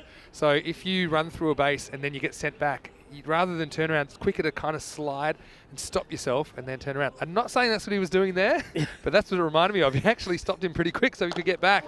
Now he goes up and over the leg side. It's going, it's gone. Maximo! Oh, Nitin Sunil. He might not be able to hit 3 stumps when he's looking at them from 1 metre, but he sure can hit a cricket ball, and he lifts this one up and over long on, 6 runs. Yeah, I mean, that's a really good shot. And one thing I was saying about the man who's doing the bowling, Asham Khan, I said I like his batting, but when he's batting, I said he doesn't get under the ball, so he's not able to go the distance, not able to go the full multi for the 6. And, well, that's exactly what I'm talking about, because, well, the man who's showing him how to do it is Nitin Sunil. Lovely shot. Yeah, he just hit that one nicely with the movement, didn't he? It wasn't a terrible delivery. And they do have the mid-on up in the circle. They sweep, so they've got a fine leg back. And a deep extra cover as their 2 outfielders. This is the last over of the power play. This one angles in. Similar kind of ball, really, but he just goes back and punches it for 1. So just staying where they need to be. I mean, they'd want to be about 30 after this over. Again, it all depends on if you get those set batters there, keep them there. Field changing now. Extra cover comes up. Deep square goes back. He's getting that in movement, so I think it does make sense to protect those leg side boundaries, but yeah, still a huge gap between quite a fine leg and a square leg. So they push and run again. I think this is smart. Look at this free throw. So certainly a different. It's a bit of the NBA about this. A little hanging jumper here. I like the way he hits the edge of this pitch. It goes the other way as well. I love an edge of the pitch hit. Honestly, stuff you only see here in the FanCode European Cricket Series. Well, Lily Panda is now Rico Fanda, because we have a Vinny fangirl and a Corey fangirl. Now we've got Rico Fanda in the chat. Thanks, Lily. No, you're a big fan of Rico. We all are, really. I'm liking that, thank you. This isn't the most, no matter how cold you get today, I know it's not the most uncomfortable you've been in Bulgaria, because you were sopping wet last year. Another inducker.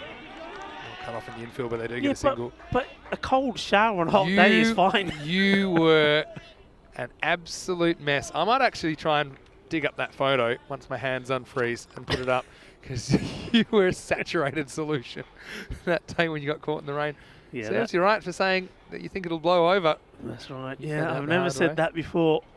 Or after, I should say. There's more runs here, single. Yeah, they get one here, so still pretty much on track. That's 3 overs down. Pleven, they are 30 for no loss. Yeah, it's a good start. I mean, they're ahead of where Plovdiv were by 2 runs and haven't lost any wickets like Plovdiv as well.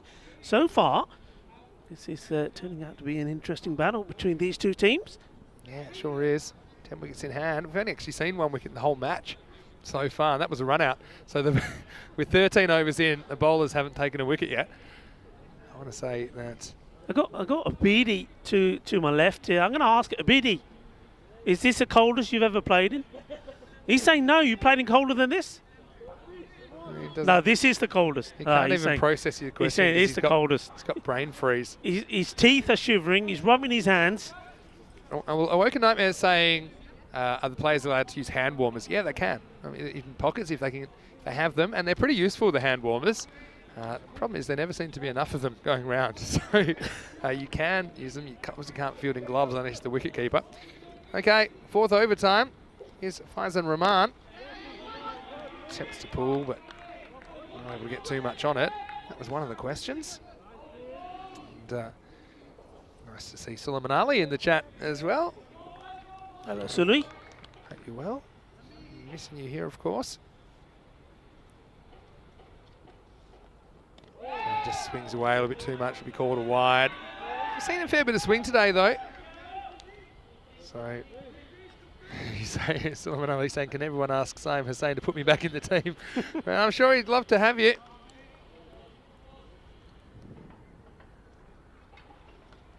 Short. This one needs to be fielded. It is. That's good work. Super important to make those stops in that area.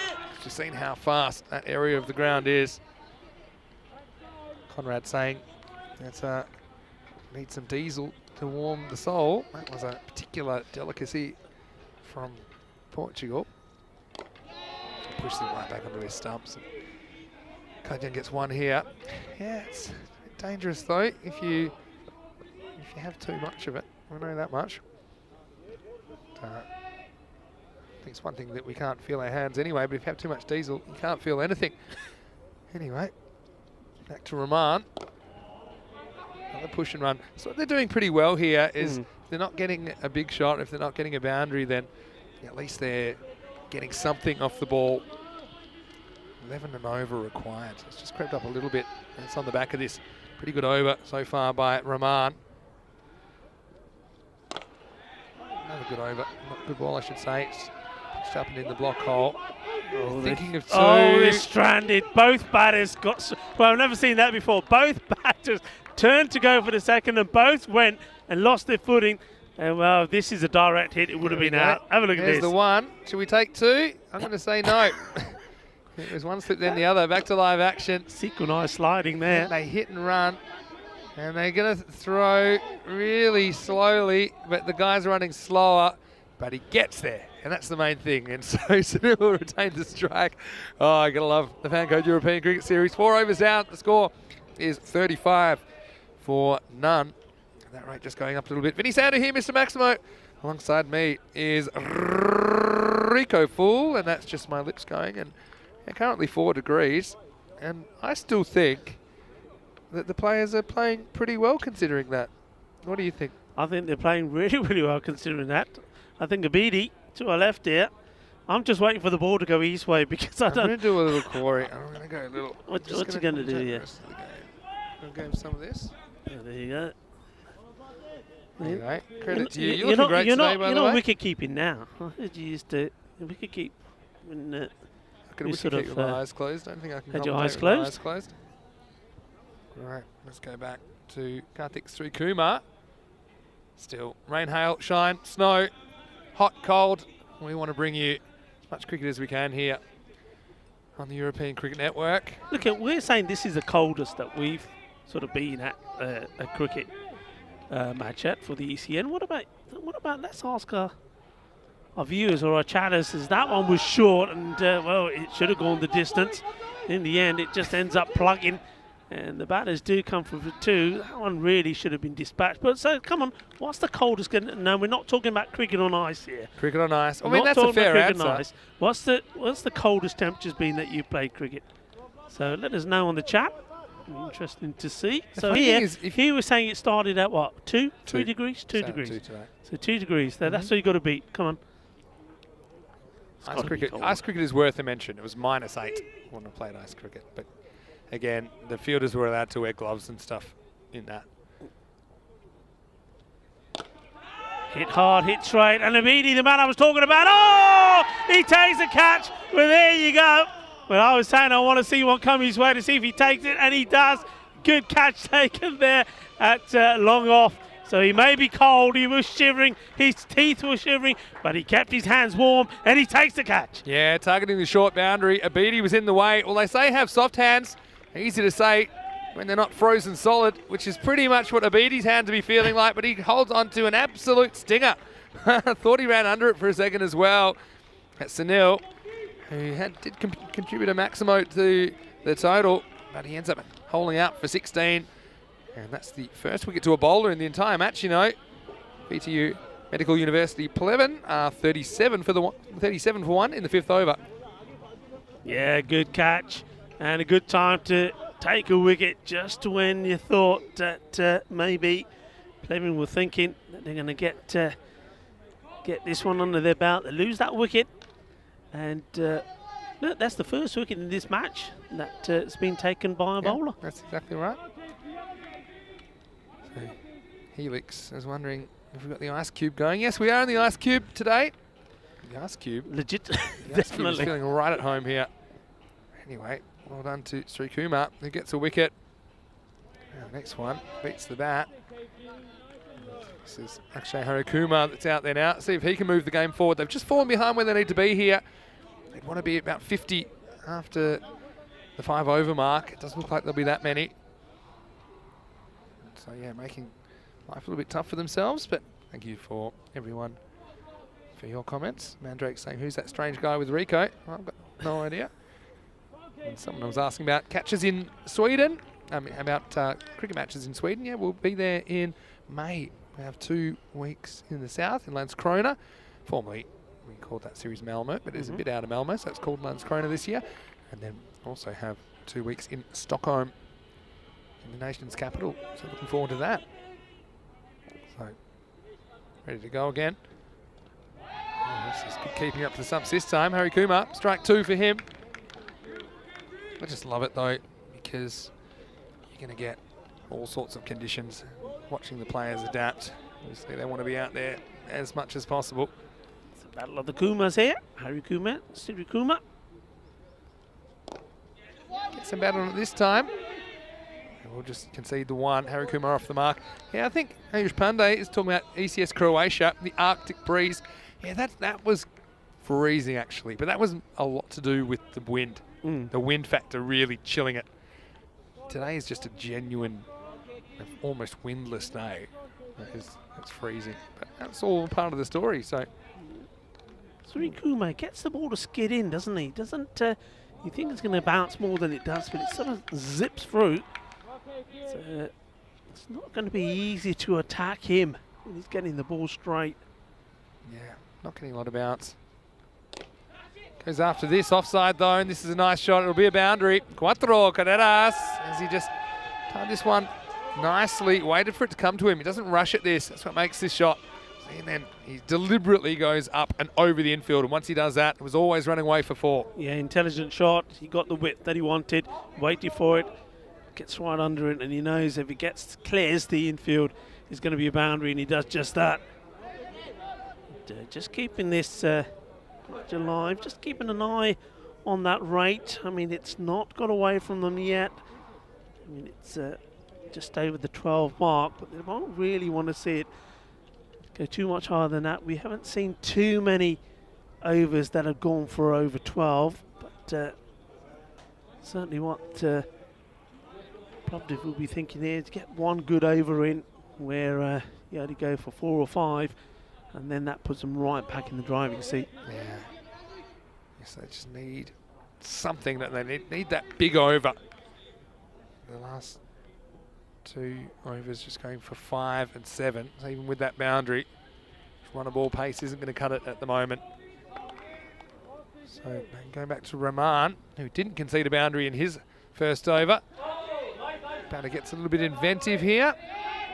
Probably will just get the 1. The other thing I would be doing is trying to run on the pitch, because I know, okay, the pitch is a bit slippery, but the edges of the pitch is quite slippery. If you get out of that, it's not as bad, but you know, I think just geographically, as a batter, I'd want to be running straight down the pitch, or at least on the pitch. See, look, Kadyan, just a bit of extra tape off the bat. I'll tell you about some of these bats I've seen. Might be the one that Kadyan's using. I saw a bat this morning. You know how you have the scoop? You used to have the scoop. But this had 58 holes drilled in the back, little holes, just like, almost like pen width holes. Really? So like speed holes in the back of the bat. What, and I here? must admit, You saw that here? yeah, I'll show it to you later. I'll try and find it. Well, this cut's gone nowhere because it's almost come back at him. Have a look at this one. What does he hit that into? Does he hit it into onto the edge of the pitch? Just watch this. If we can track the ball here. You hit that right into... Here you go. What if he trough. hit that and it came back and hit his stump and He's bowled out. He's gone, is he? Bowled? He's not, can't be bowled. Yeah, of course he's bowled.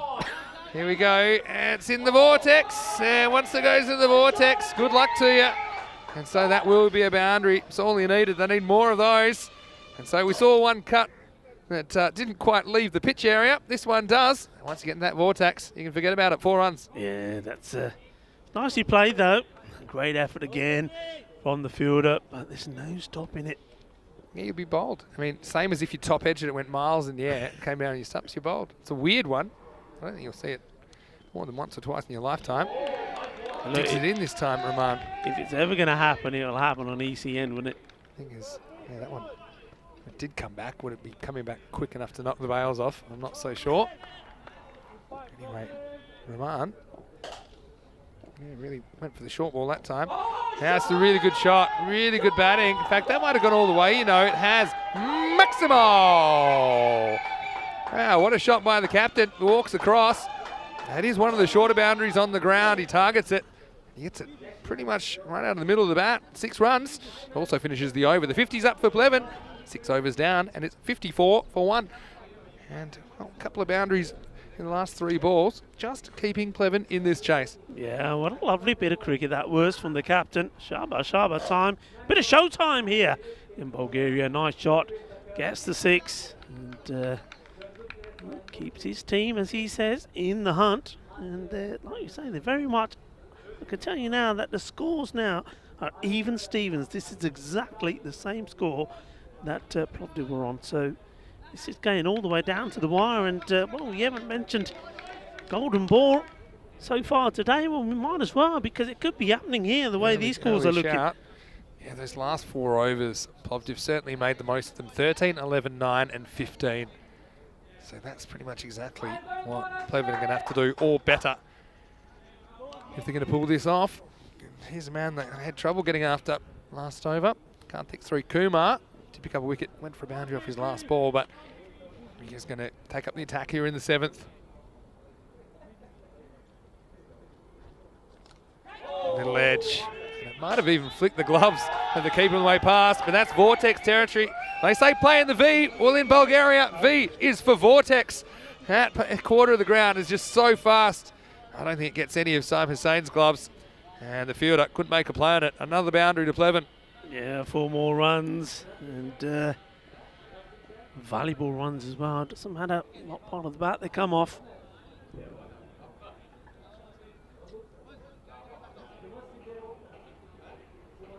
Kumar, wasn't a bad delivery. This is a bad delivery, and it's going to get the treatment. Well, 4 and 6, pick up sticks, Maximo! That one all the way, almost across the road. This was a Gundy ball, wasn't it? And Kadyan says, thank you very much. And he lifts it up over the leg side for 6. Boom, shaka, lagya. That's what we're talking about, and that's what you need. Lovely shot. It was a Gundy ball, and Gundy ball gets put away. And put away in emphatic style. 6 runs. Thank you very much. Here's the run on. They've got Almost back on track now. Wants to go again. This is a better delivery though. Simon Hussain shapes to throw. It's like everyone's in the same conditions, right? It's not super easy to find your footing, but the keeper or the batter there, they do get a single. Yeah, Sri Kumar coming over the wicket, which I think is what he should be doing all the time. All of a sudden, gets the ball in the right spot. Now this will be interesting. So will there be some more fancy stuff here from the captain, Hari Kumar? Yeah, he's just sorting out a shoelace. Yeah, another boundary for me here. Takes it about 50-50. Oh, this will be wide down the leg side. I don't think there's anything on this, was there? Oh, no signal from the umpire. Maybe it did grab a bit of the pad. It was just obscured there for a second. Oh. Didn't pick up anything myself. Maybe there's a little bit of a noise there that we couldn't pick up. This one is called a wide. Yeah, maybe. I mean, that one probably was a wide in its own right, to be fair. But if he was going to get away with that one, especially after the last, yeah, it's wide. Yeah, good call. Good umpire.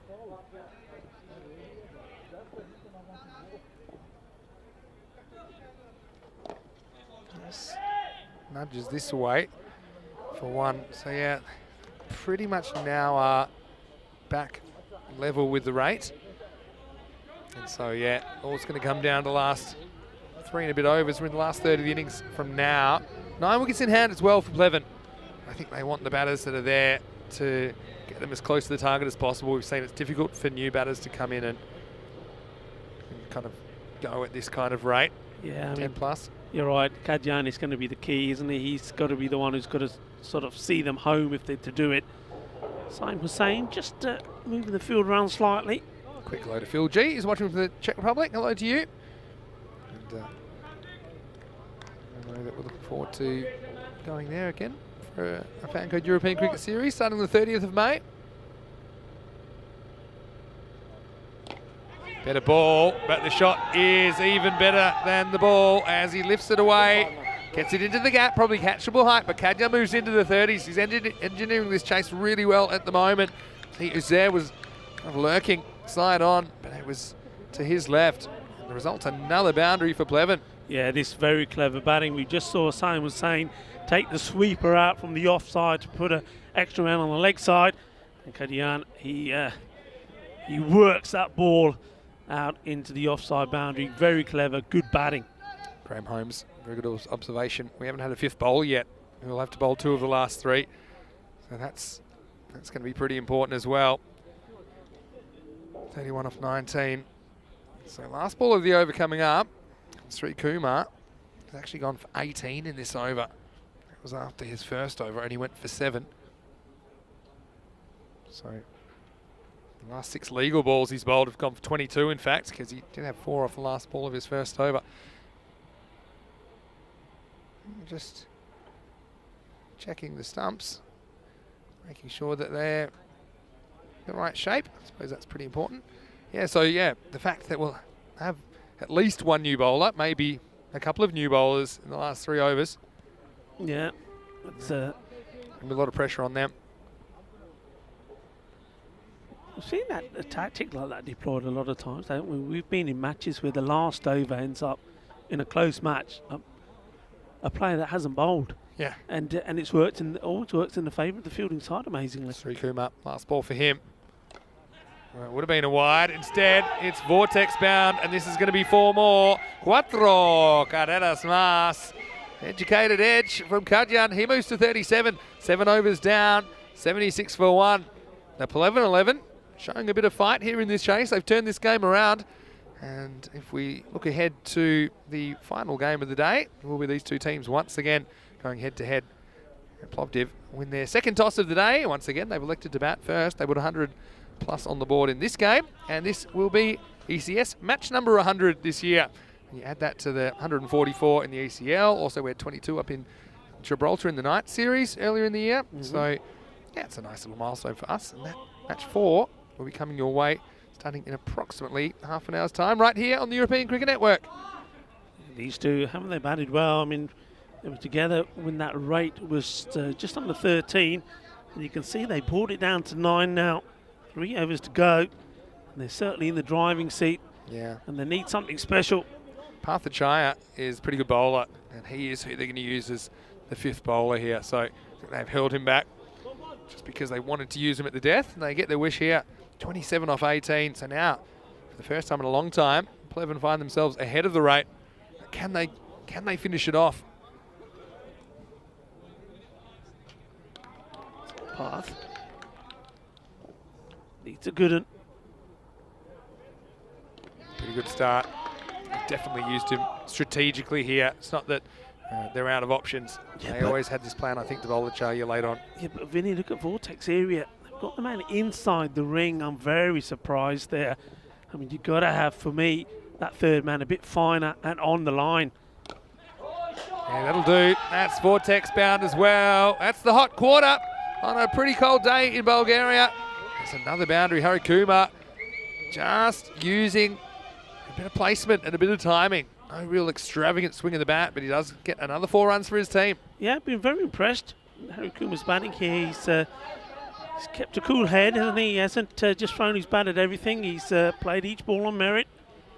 And he's looking to take his team to a very good victory here.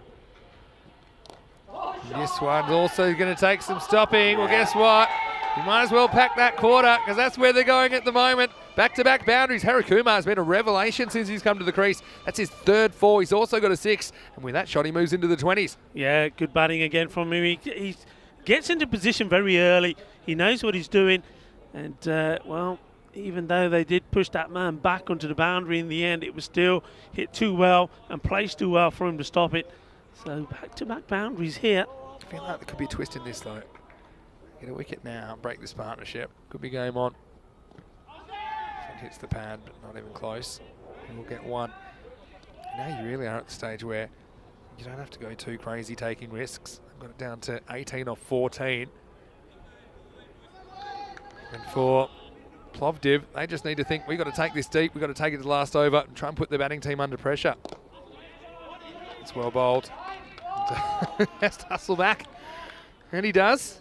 Yeah, Kuma gets back. He just thought for a moment that then maybe Jai was going to have a go here, but gets a dive in, but didn't need to.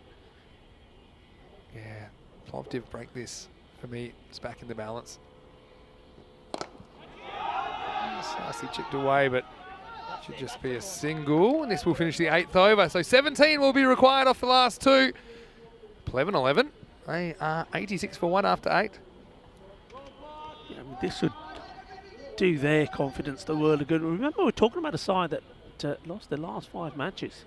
Yeah, that's right. In ECS. So to come back here and get this victory against Plovdiv would really be something. You see that the Worm's taken a bit of a turn.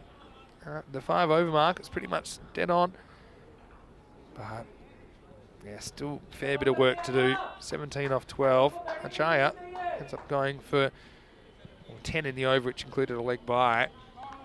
And now the 9th is super important because you're going to have 17 to defend. Whatever you get in this over as a batting team, you don't need in the last, and vice versa. That's why it all happens in the 9th. The 9th is super important. His head's going to go around the wicket. And let's see what happens. Bit of a thriller in Bulgaria, match 3. Kadyan and Harikuma at the moment in the driver's seat.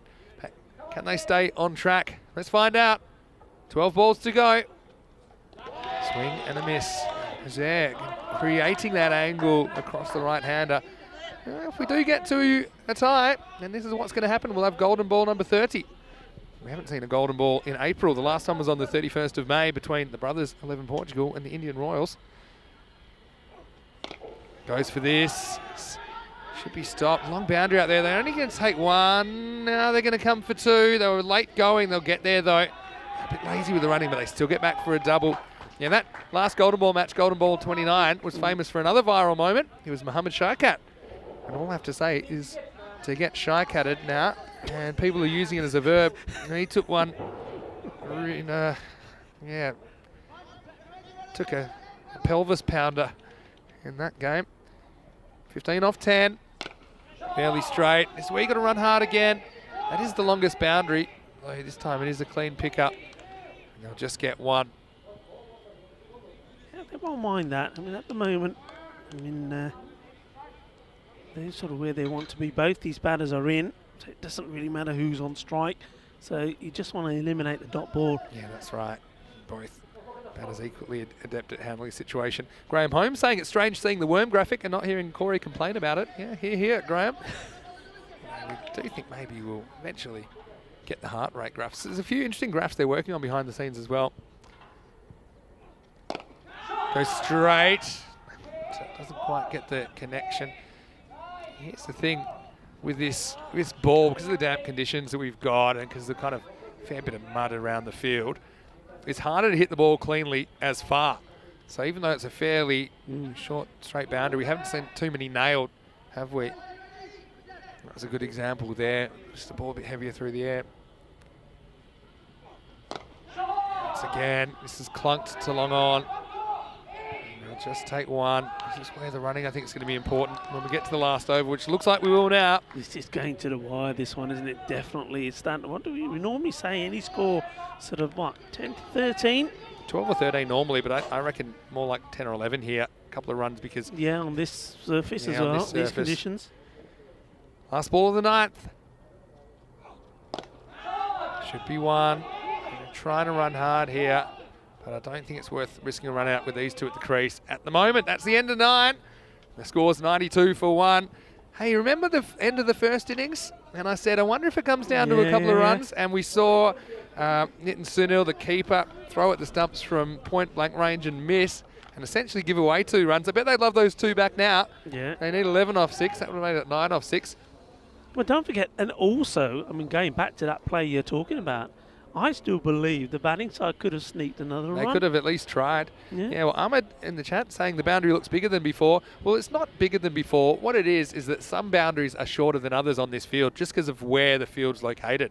And so the straight boundaries are pretty short because otherwise you start running up the hill. The square boundaries are pretty long, but it all kind of evens out, I suppose. Some long, some short. The field's pretty quick.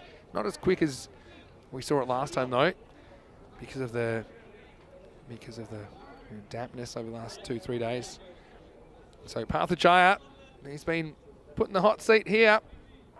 This is what they wanted. They wanted him bowling the death over. 11 required off 6. And I think it's really important, especially with 2 set batters. You don't want dot balls here. At least 1, and I think this is the time you can start pushing for 2 and putting the outfielders under pressure. Yeah, you got to. You don't want to leave your run too late. I'd say 2 boundaries, make it pretty close. And you're not going to get... Oh, this is poor running. What has happened here? They're still going to get there. They're still going to get there. Still going to get a run. Whoa, wow. It was unusual. He's saying it was right there. So watch this. See? Shay, this is where you just got to go anyway. Wow. I think the keeper there, same, he didn't realise the situation. He didn't know. He sure didn't. Well, this is in the air. I think it's going to fall safely, though. Bermuda Triangle situation. 3 fielders converge, and they'll get back for a couple. So that'll make it 8 off 4. Oh, wow. Yeah. I mean, I think they're looking at the shot that Terry Kuma played the ball before. It was all about just trying to get Kadian on strike, because I thought it was an unusual shot to try and play. And he did get lucky there. They got the single, and maybe that bit of luck is going to work to their favour. Down the ground, and good clean pickup. This is saved at least 1 run for sure. Maybe saves 3 runs there. Yeah, that is a really good stop, that, from Maki Dumi. Yeah, all right. So 7 off 3. It's pretty hard to win without a boundary. It's pretty hard to lose if you do hit a boundary. So three balls left. And look, they've got the fine leg back, so that probably takes the funky one out. Just looking around this field. Vortex is normally a good one, but also depends where the ball's bowled.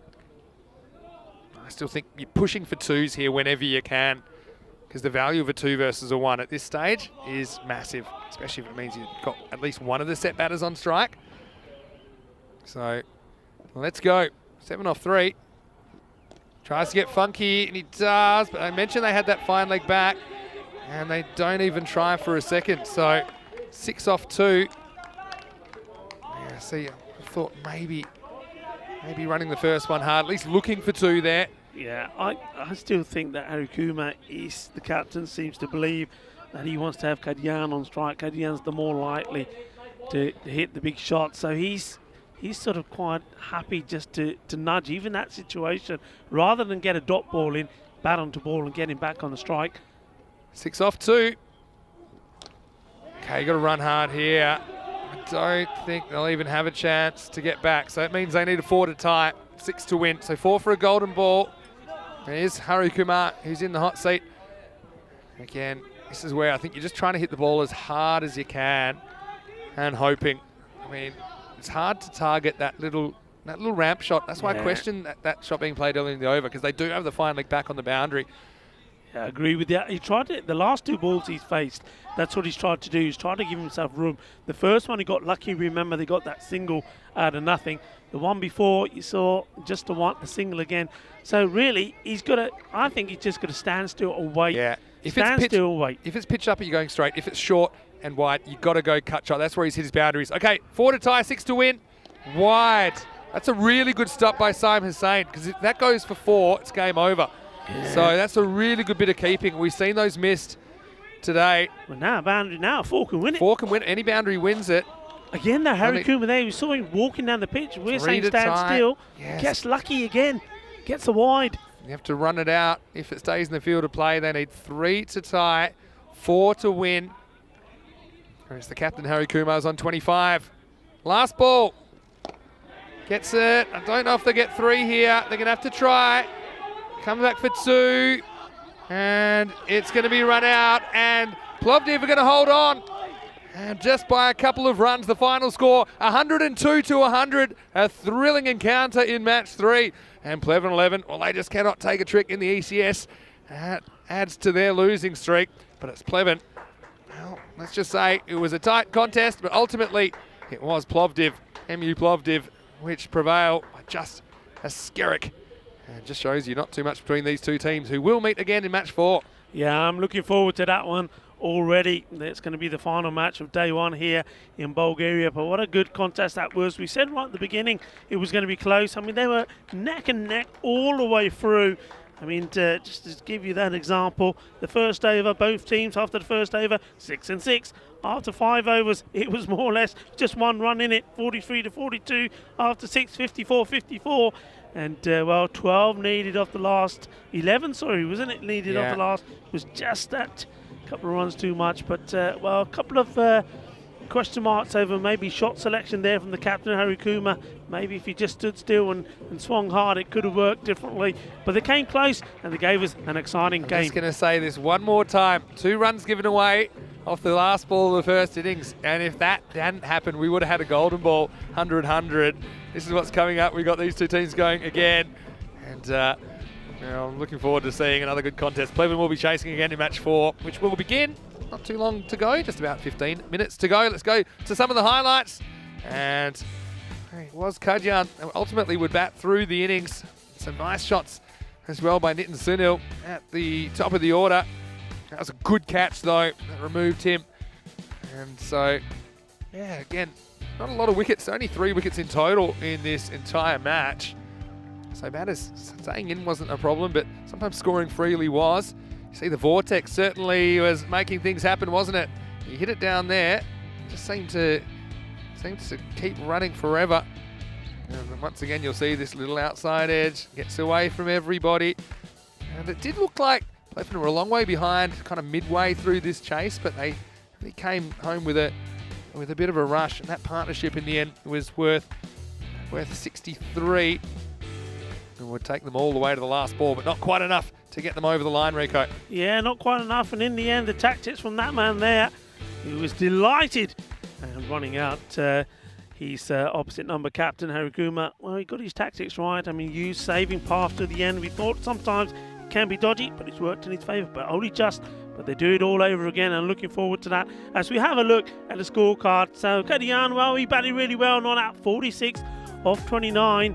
But, well, just needed somebody, maybe like Eric Kuma, just to get hold of one more boundary, and that would have been it. But we weren't able to do it. But he certainly played his part, and already, really, as I keep saying, I'm looking forward to these two teams doing battle once more. And maybe Plevin, well, they can even it out, and they finish one apiece, and they can put an end to a terrible run of play they've had in the ECS so far. That's the last 6 they've lost. Yeah, well, it's hard to be too critical of the batters who did put on a 63-run partnership. The 1 wicket to the bowlers in the entire match went to Sri Kumar. The other 2 were run-outs.